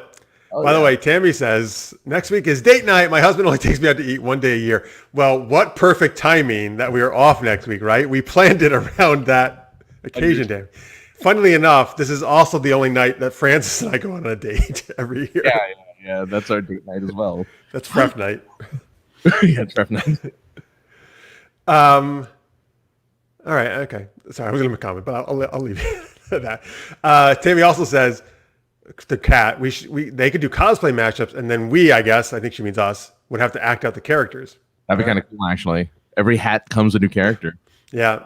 Okay. Fernandez has who's a gold thingy. Gold finger. All right. There we go. That was something. All right, let's go to our next super geeky question, and then later on we're gonna do Ask SGU Anything. What's your favorite syndicated show? Hey, do you want to explain to the folks what syndicated meant? Because it doesn't really happen anymore. Right. Back in the day, shows only appeared once, and if you saw it, you missed it. So it would appear at like an 8 o'clock at night on a Friday during the 80s and the 90s. But then at a certain number of episodes, you could sell the show with syndication rights. And that means that other networks or the same network can show repeats of the show on other networks, other channels, so you can catch up on things that you may have missed. So unlike the days where you could, like nowadays where you can just kind of watch on demand, that was their way of kind of saying, hey, it's the summertime. Here's an old show that you may be interested in looking at. Go ahead and watch the show that's on syndication, like, for instance, Star Trek.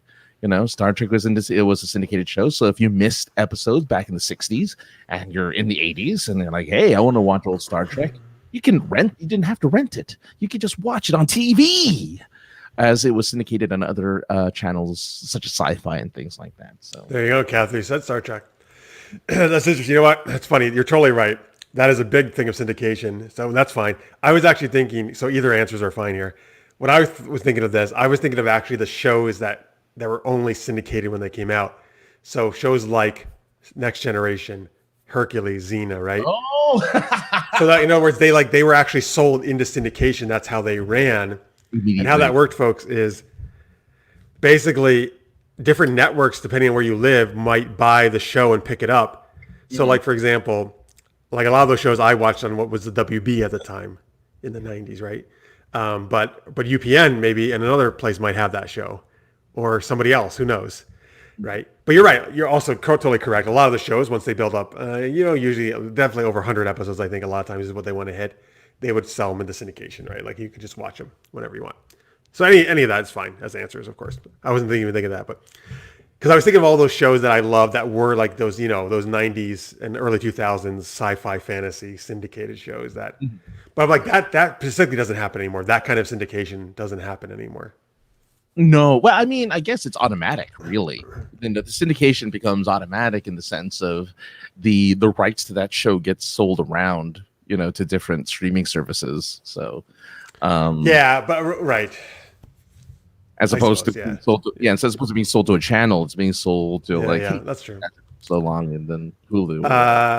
All right. By the way, Tammy says they go on Veterans Day. That's why it's that day, because they can get meals for free. Well, yes, thank you once again for your service. That's awesome. Yeah, that's awesome. Yeah. That's great.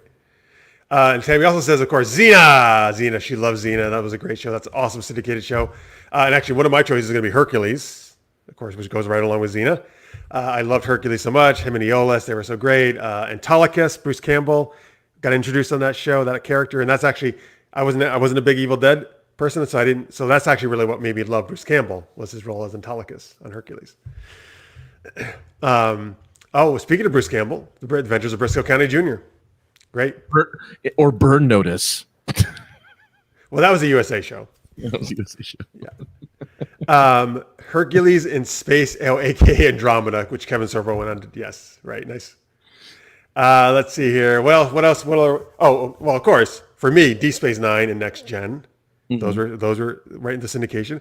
It's actually all those Star Trek shows, those 4 shows, not Discovery, Voyager. I don't know why I couldn't think of it. Sorry, Voyager and Enterprise. Those were all syndicated shows. Yes, they were. No, I'm sorry. No, that's wrong. I'm totally wrong. No, Voyager and Enterprise were UPN shows. Voyager was a UPN show. And I don't know what the hell Enterprise. What happened to that? I think UPN, they used Voyager as like the big launch show for UPN, like Discovery was the big launch for CBS All Access. Right. Yeah. Yes, thank you, Marks. I just remember that. All right. Let's see here. And yes, thank you, Julu. As a reminder, folks, if you are on the Discord and if you want access to it, if you're a Patreon, please let me know. I'll give you access. We have a questionnaire up that Julu did for us. Very nice about FrefCon. You can go fill that out. We would love it. What about you? What are your some like syndicated shows you really enjoy? Yes, forever. So my mind went to the syndication that I was thinking of. One of the shows that I used to watch all the time because it was in syndication on like Fox was an old 50s show called I Love Lucy. Oh, that whole show. Yes. That old nugget. I grew up on that show actually. It's been a long time. It's been a long time since I've seen an episode, but it used to be on every weekend. It was a show that my family watched religiously during lunch. And we watched it so much that we were able to, like, the first 30 seconds of an episode, we were like, oh, we know what episode this is. We know what's going to happen. And we didn't care because we found it funny and we laughed every single time. Like, it never lost its humor. Lucille Ball, speaking of Star Trek, is the reason why Star Trek even exists, because she's the one that pushed for Star Trek on her network, or on her with Desilu thing, right? Studios or something. Her production company, yeah. So that's why Star Trek even exists. So but yeah, no, I'm still a huge fan of those old kind of 50s sitcoms because I guess it was just it's fun that the humor is from a simpler time and the humor was, I almost want to say, universal. Like, even if you didn't necessarily know what they were saying, the physicality of it and everything was what made it funny, right? Like, she was a big physical, actor and physical. Oh, she was a great physical comedian. A comedian. So, which because she also was a big reason for Three's Company that happening, and yeah, and Jack Ritter, of course, was an amazing physical comedian as well. Mm-hmm. Mm-hmm. Yeah, I love Lucy is great. What is it? John Ritter, or is it John Ritter and Jack Tripper? Jack Tripper was the character. Okay, John Ritter was the actor. Yeah, I love Three's Company, man. Oh yeah, it's a great show. Pluto TV has a Three's Company channel, folks. You can watch for free. I might actually watch that with the Ropers and then with Mr. Furley. Mr. Furley, who was Don Knotts. Oh.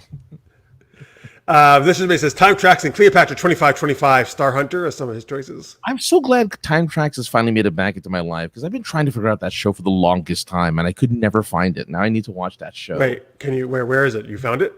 No, I haven't found it yet. I need to find it, but I need to watch it because I remember just loving that show, even though it's just a single season.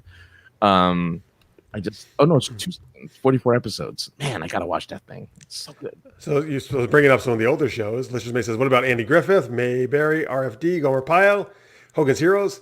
I didn't know they did Mayberry. Was that like a spinoff of Andy Griffith? I have no idea. It must be something fire department. Maybe I don't even know what that is. Interesting. All I know is Andy Griffith. I did watch, and it was very wholesome. It was, yeah. Ron Howard as Opie. That's Opie. Yeah.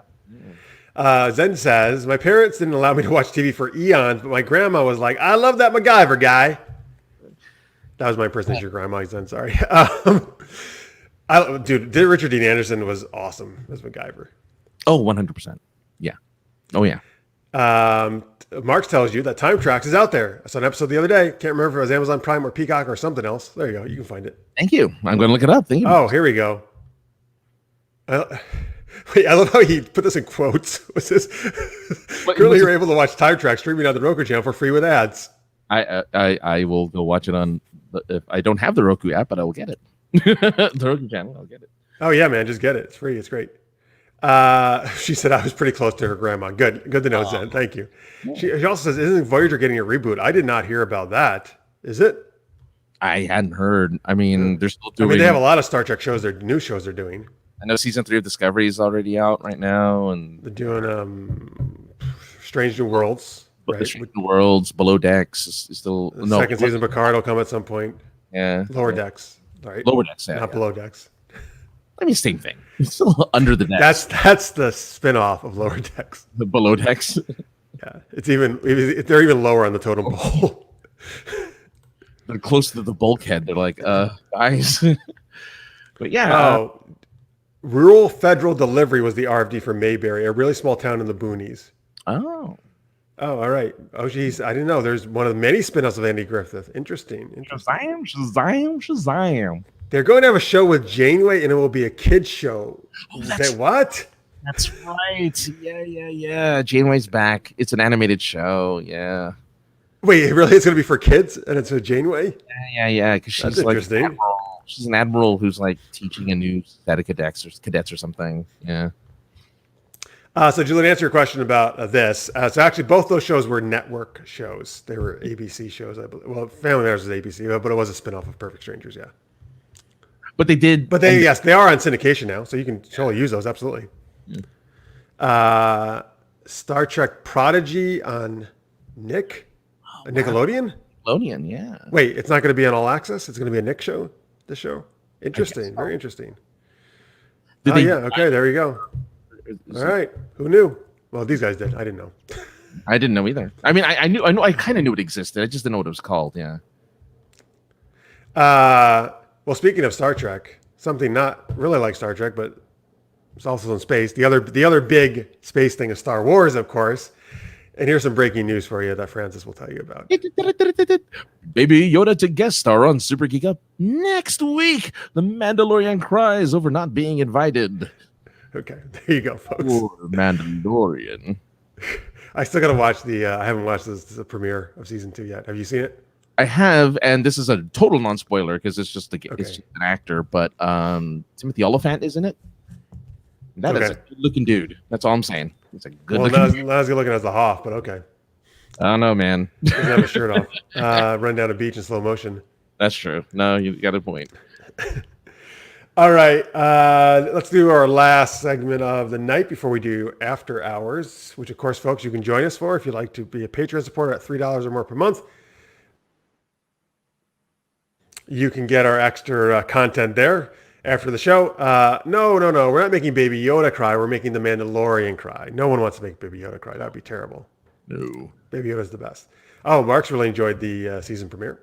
I thought it was amazing, actually. I 100% agree. It was probably my favorite Mandalorian episode so far. Great. Does anybody go time out on it? Yes. Imagine he was in a battle. He's like, time out. I'm out. And he like scoops up Baby Yoda and like gets away. And we're getting out of here. And then he pulls out the Zach Morris phone. The gigantic phone. Hey, I need an escape route. It's like the beach. Well, he cries. He cries underneath his helmet. You just don't know he's crying. That's what happens. Okay. Those are mango tears. Oh, that would be perfect, right? If Baby Yoda did it. Or is he going to be put into timeout if he causes trouble?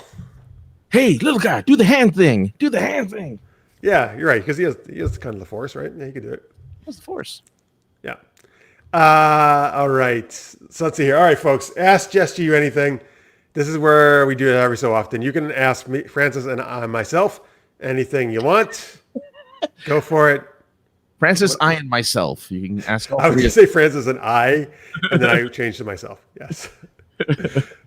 Yes, right, Zen. This is, yes, you don't know this. This isn't deleted scenes of The Mandalorian. He is crying all the time. Because he's just like, I want to take my helmet off and I can't. This is the way. All right, let's ask away. Yes, ask away. As you do that, let me see what other news do we have to share here. This just in season 2 of The Witcher, Geralt has sex with every single person he meets. Exclusive video up on supergeekup.com. It's also where you can find the strip poker. I mean, apparently it's going to be a thing. The strip poker thing is apparently going to happen. Right. I put that up there, but it's kind of, I think we've talked about this. He, interestingly enough, in the series, the TV series, he actually does not have that much sex, really. In the game, he doesn't have that much sex. I mean, he sees a pretty good amount of sex in the game, right? You can choose to. You can choose to sleep with almost for everyone you meet, right? Yeah. Don't tell me you didn't choose to. Come on. Of course you did. Who doesn't want to have sex? Or were you trying to be faithful to one person? I admire that. That's what I try to do in games. No, so in the game... That's what I try to do in games. Well, yeah. No, I mean, the option came up. I'm like, okay, sure. No, but I mean, I didn't know you had... Well... You didn't know you could have sex in the game? No, I didn't know you... Okay, this is a kind of a semi-spoiler, I guess. Can I... Or wait, Witcher 3? Witcher 3? Hang on. I have not played all of it. I don't know if I want you to tell me this. Well, no, I don't tell you. What's it? You actually have to make a romantic choice. Is all I'm saying. Oh, okay. That's all. You just have to. That's good. Yeah. So you don't have to. That's what you're saying. Yeah. Well, it sounds like a Mass Effect, basically, right? You can choose. Yeah, to try exactly. I love that about Mass Effect, of course. That all those, you can try to choose which ones you want to romance and stuff. Mm-hmm. Here's the first question: what do you want on your tombstone? Well, that's a way to kick it off. Well, no, I like pepperoni, sausage. That's what they used to say on the commercials, right? Yeah. What do you want on your? That's funny. Imagine that was actually on your. Stay geeky, everybody. There you go. I don't know. I mean, it's funny because I don't often think about my tombstone other than the form, so I don't really know. But I did that, but I mean, at some point you want to think about it, right? Like, just put the pepperoni and stuff. Then that's good. I do like, I'll put pepperoni. I'd rather think about pizza. I agree. Yeah. Zen, okay, if there was a guy you had to marry, who would it be? The Hoff, Tobey Maguire. On now, maybe okay. Toby, how about Tobey Maguire? I think that's terrible, but sure. Why do people not like Tobey Maguire? I like Tobey Maguire. What's wrong with him? It's terrible. Do you think Tobey Maguire as a person is terrible? Why would you say that? No. Him as he's not a good Peter Parker or something. No, you're terrible. He is the best Peter Parker. I just saw it again the other day. He is the perfect Peter Parker. Forget it, everybody. No, actually, the other people are good too. But he's my favorite Peter Parker, man. I love him. I think if I were to pick best, and we're talking about the person, not the character. Yeah. I'm assuming. I mean, dude, if I could marry Spider-Man, sure, sign me up. I mean, when he's of age Spider-Man, okay, not teenager. Oh, Tobey Maguire's great. No, Tobey Maguire's great. All right, sure. I don't know what you really think now. I was thinking of Spider-Man. The only thing I ever think of Tobey Maguire is Spider-Man. But if there was a guy. No, I wouldn't marry a guy, but I mean, if I had to marry a guy. Well, no, but the question is if you had to. I know, now, yeah. Stop trying to weasel out all these questions. No, if I had to marry, because I do have an answer for that. Henry Cavill. That's a good choice. He made a computer. He made a PC. Oh, and he's really into geeky stuff. That's smart. He plays World of Warcraft. Yeah, he played World of Warcraft. He was playing World of Warcraft when he got the call from Zack Snyder to become Superman. That's a smart choice. He's funny. He's got a good sense of humor, and he's British. Oh, you know what? So maybe I'll go Ben Affleck because he also likes comic books and stuff. He does. Yeah. He's played Batman. I can say I have sex with Batman. Okay, Zen. While you're on a roll here, have you two ever made out? Do you mean today or? Just kidding. No, we have not. I do like, but it's funny because we do kind of sell that that's like our relationship, even though that's not our relationship. Yeah. We well, do that's, sell, yeah. So, well, yeah. yeah, Right. we sell it with Fref. Oh, yeah. sorry. Hopefully that didn't disappoint anyone. I know. Yeah. Maybe we'll do it at FrefCon. Oh, it's like Maybe I'll make that a goal. Maybe that could be a goal on this. What if they realize we're straight? Like I don't know if they'd realize this. So I'm pretty positive there's a large proportion of Dragon Con attendees who think I'm bisexual, which is 100% cool. Yeah. No, I'm actually embrace it. I think it's great. And there's a reason for that because of a certain things that happen at the Heroes and Villains versus Humanity, which is like a Cards Against Humanity thing that I've been judging along with Marks. And there's Marks make out. Damn it. Okay, I'm sorry, Marks. I gotta tell them the truth. Just kidding. No, but things happen during this thing with both sexes that have come up to me and certain. Anyway, it gets kind of ribald, very, very raunchy. That thing. I won't go into any more details. But anyway, yes. Whatever happens at Dragon Con After Dark stays at Dragon Con. Yeah, exactly. There you go. But it's like the best. I love it. It's awesome. Yeah. No. All right. Actually, I'll share one moment from there. There's one, and by the way, the people who come to this are great, and usually the same people show up every year. And I've done it 3 years. this like game show type thing. And again, since like Cards Against Humanity, it's very raunchy. And the judges can be bribed. That's part of the deal. And the idea is like the money goes to charity, though, right? The charity that Dragon Con's doing, the bribes. Okay. So it's great. There's one guy came up to me. He's like, he's going to give me the bribe. He puts the $20 bill or whatever was in his mouth. Mm-hmm. And I didn't. And I'll play along. I was like, sure, fine, whatever. And I took it out of his mouth with my mouth.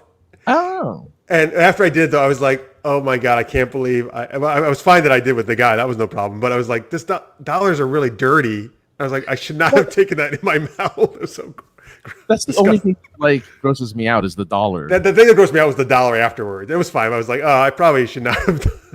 But who cares? No, I didn't mind. It was with him. It's cool. It's all in good fun. Yeah, who cares? All right. So let's see here. Well, sorry. Let me go through some of the questions. Here we go. What's your favorite teen movie? That's a great question, Tammy. Define teen movie. It's like when we. So yeah, like teens are in it. Like Clueless or something like that? Or that's a good one. Or like, like Molly Ringwald type movies, like Breakfast Club, right? That kind of stuff, probably. Things I Hate About You. Yeah, we're on the right track. Those kind of movies. Yeah, if that were the case, you go first because I have to think about this one first. See, all the ones Clueless is way up there for me, actually. I mean, The Breakfast Club is also great. I don't know what about Lost Boys? Would you consider Lost Boys a teen movie? It's more vampire movie. It's a vampire movie. It's a vampire movie for sure. That's why I wouldn't. It's like, but it has the two Corys, which I almost feel like would make it. Oh, like that. Yeah, that's true. You're right. Anyway, some of those are some of mine. What do you got? If I had to pick one, and I actually had to look it up because I forgot the name of it. I don't know why I forgot the name of it, but let's see if I have it in a second here because I am forgetting the name of this movie. It stars Sarah Michelle Gellar and Cruel Intentions. Oh, that is actually a really good movie. Is it just because of the scene, or overall you really like the movie? Overall, overall, besides the kiss, it is. But it's a conniving movie, It's really conniving. Yeah, it's I like that good girl. Reese Witherspoon wins at the end. Yeah. Ryan Phillippe, right, is in that. Yeah. It's a good movie. That's also the way we should kiss on FrefCon. Sorry. Oh, very spit with a lot of spit. Well, no, with tongue. It was a lot of tongue. Yeah. All right. So yeah, Zen said she wants to be with Henry Cavill because he plays Warcraft. That's not horrible. That's great. And Zen actually saw a movie with Henry Cavill. She like shushed him or something, right? Or I don't know. I don't know if he shushed him or she did something. She talked to him or something. What about the FrefCon wedding? Oh shit! That's right. That was supposed to happen. FrefCon. Was Tammy going to officiate? Somebody was going to officiate. She says, "I'm planning to officiate." few messages. Oh, right, there you go. There it is. Thank you. Wait, I don't believe you. And it's okay to be whoever you want to be. I'm not sure what you. All right, that's cool. Yeah, but it absolutely is okay to be whatever you want to be. 100%. If there's ever anyone I want to make out with, it's Jeff. Oh, thank you, man. I'm with you. Back at you. Mm-hmm. And yes, and by the way, Dragon Con and cons in general, but particularly Dragon Con, I think, is a great place to be accepted for wherever you want to be. That's why I love cons. Exactly. Let's see here. we are supposed to talk about Dragon Con. Sorry, Marks. Damn it, I broke the rules of Dragon Con After Dark. You had one job, Jeff. One job. Let's see here. I'm trying to. What are some other questions? Here we go. Oh, Mark says this is on my tombstone. I should not have taken that in my mouth. That's great. God. Terry says Clueless is one of her teen movies. Zed says Jeff watches Gossip Girl. Francis likes Cheers for the tumbling moves. Oh, I do like Cheer for the tumbling. I love tumbling. Cheer? Like cheerleaders. Oh, like Bring It On? Bring It On. That's another great teen movie I love. There you go. Bring It On. You know, I just watched the Bring It On 5 with Christina Milian. There's been 5 of them. Actually, there's actually been 6. I'm sorry. There's been one more. I didn't know there was one past the first one. Yeah. It was Christina Milian, but it's really good. Okay. I mean, it's a very diverse movie too. It's great. I think it's great that I like the physicality of the sportsmanship of cheer because it's a physical sport. Like yeah, man. They're really good athletes. Throwing people in the air and tumbling and oh man, I couldn't do it. Jalou says, "What is your Starbucks name? What is your most common Starbucks order? What do both say about you?" So I think what he's meaning is, what do people like? Sometimes people put their other name, not their real name, on Starbucks. At least I saw this in a movie once. The whole thing was this person kept putting a different name on her Starbucks. I've always used my real name. No, I always use my real name, but they never hear it properly. So what do they write? Well, one was France, like France, like the country. France, and I'm like, okay. I think mine is really easy. I think they've always got mine right. I forgot there were a couple. You know what? I'd have to look over my pictures. I took a picture of every time they messed up my name, but it's more than once, and it's Francis. I mean, how do you get Francis wrong? Other than they put, and occasionally they put the E, which I just, whatever. You put the E in, that's fine. But yeah, France is probably the one that I get most. Is just, the country of France. But otherwise, and what do I normally get? I get a just a plain latte because it has the least amount of calories in the lattes. So I don't drink coffee at all. So the only thing I get at Starbucks is a hot chocolate. But I think they actually have the best hot chocolate. I get a salted caramel hot chocolate. They used to have. Starbucks used to have. They would only serve it in a shot glass. This hot chocolate that was like double rich. You told me about this.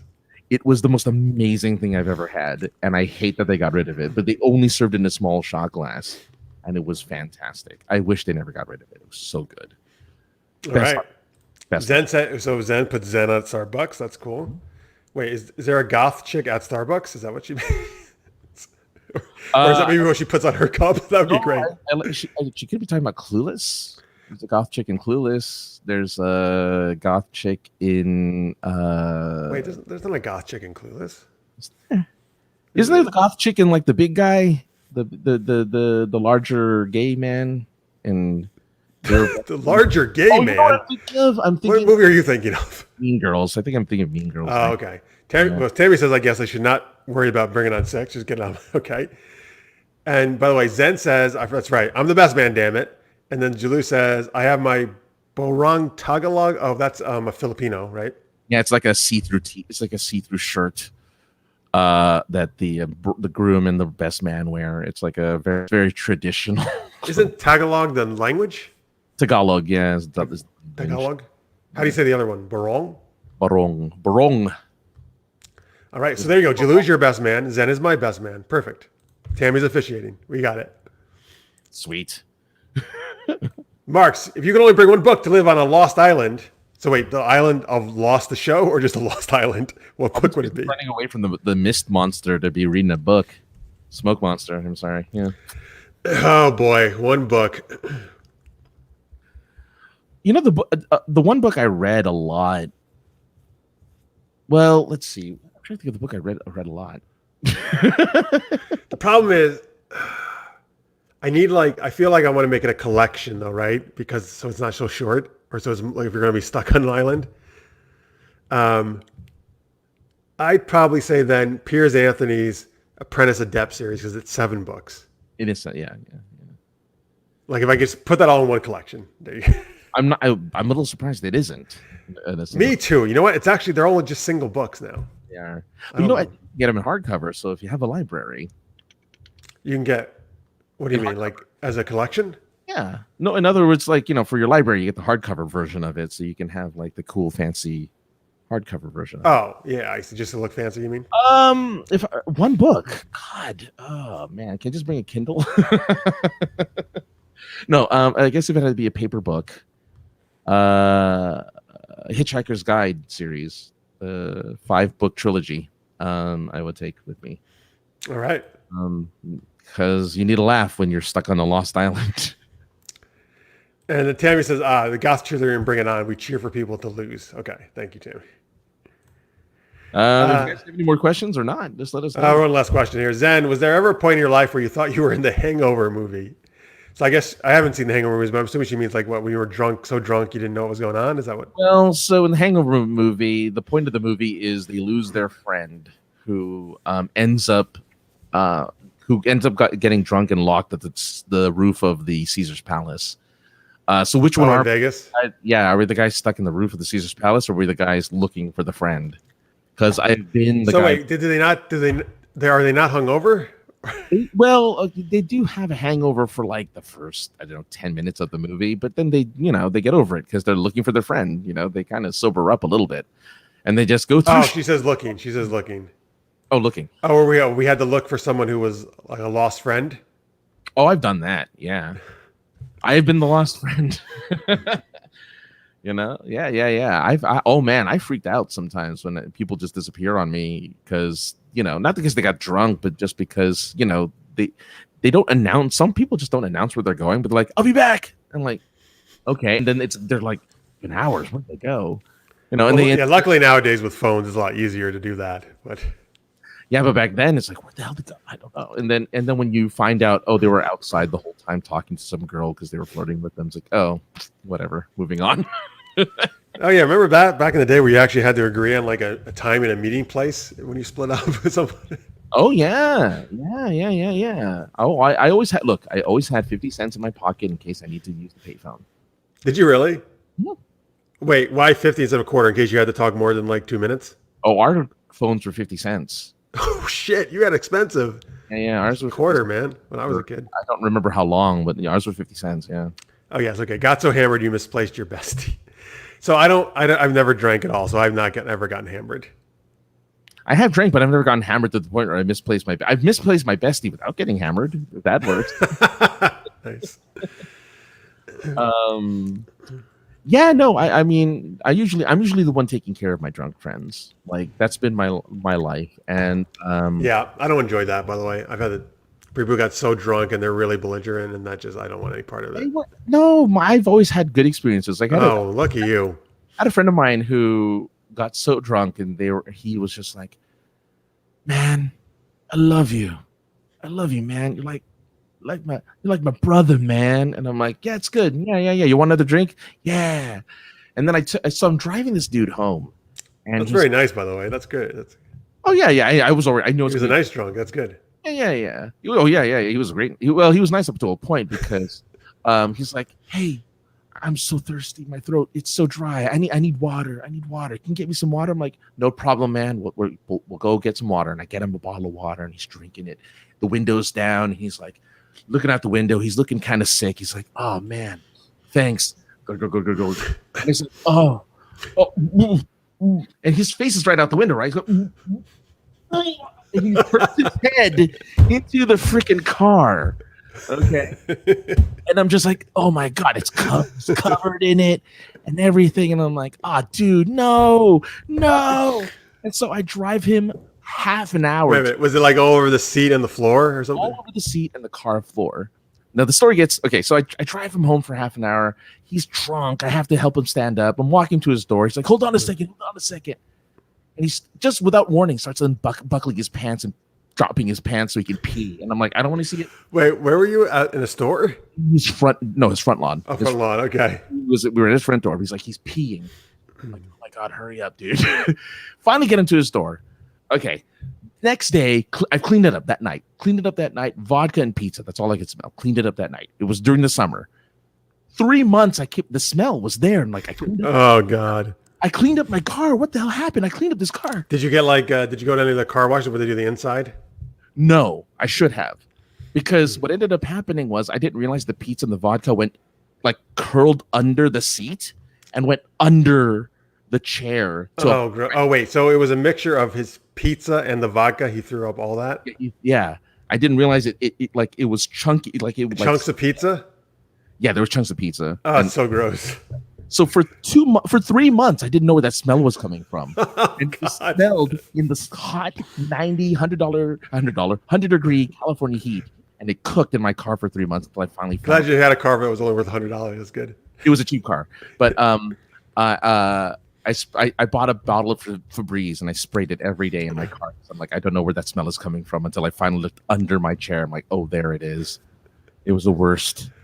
Oh my God, that's a good story though. Yeah, it was terrible. Mark says there are a lot of body fluids in the story. A lot of body fluids in the story. Yeah. No, but the thing is, the worst part was his head was already outside the door. It was hanging out the window. And the moment he decides to vomit is when he turns his head and vomits in the car. I'm like, you're already hanging out the window, dude. You should have just. Anyway, moving on. Oh, man. Oh yeah, right. That's funny. If you went on a date after, it's like, what smell? That's funny. Back then. All right, cool, folks. Thank you guys for all those questions. That was great. Mm-hmm. All right, that's going to pretty much wrap it up for the main show here. Thank you guys so much for watching. Again, hope some of you can join us for SGU After Hours right after this. Go to patreon.com/supergeekedup. If you're a Patreon supporter, it's right on the homepage. Look for the top post. Just refresh your page if you don't see it right away. Just take me a few minutes to put it up there. We're going to talk about, board games. That'll be fun. Play ones we did as a kid, too.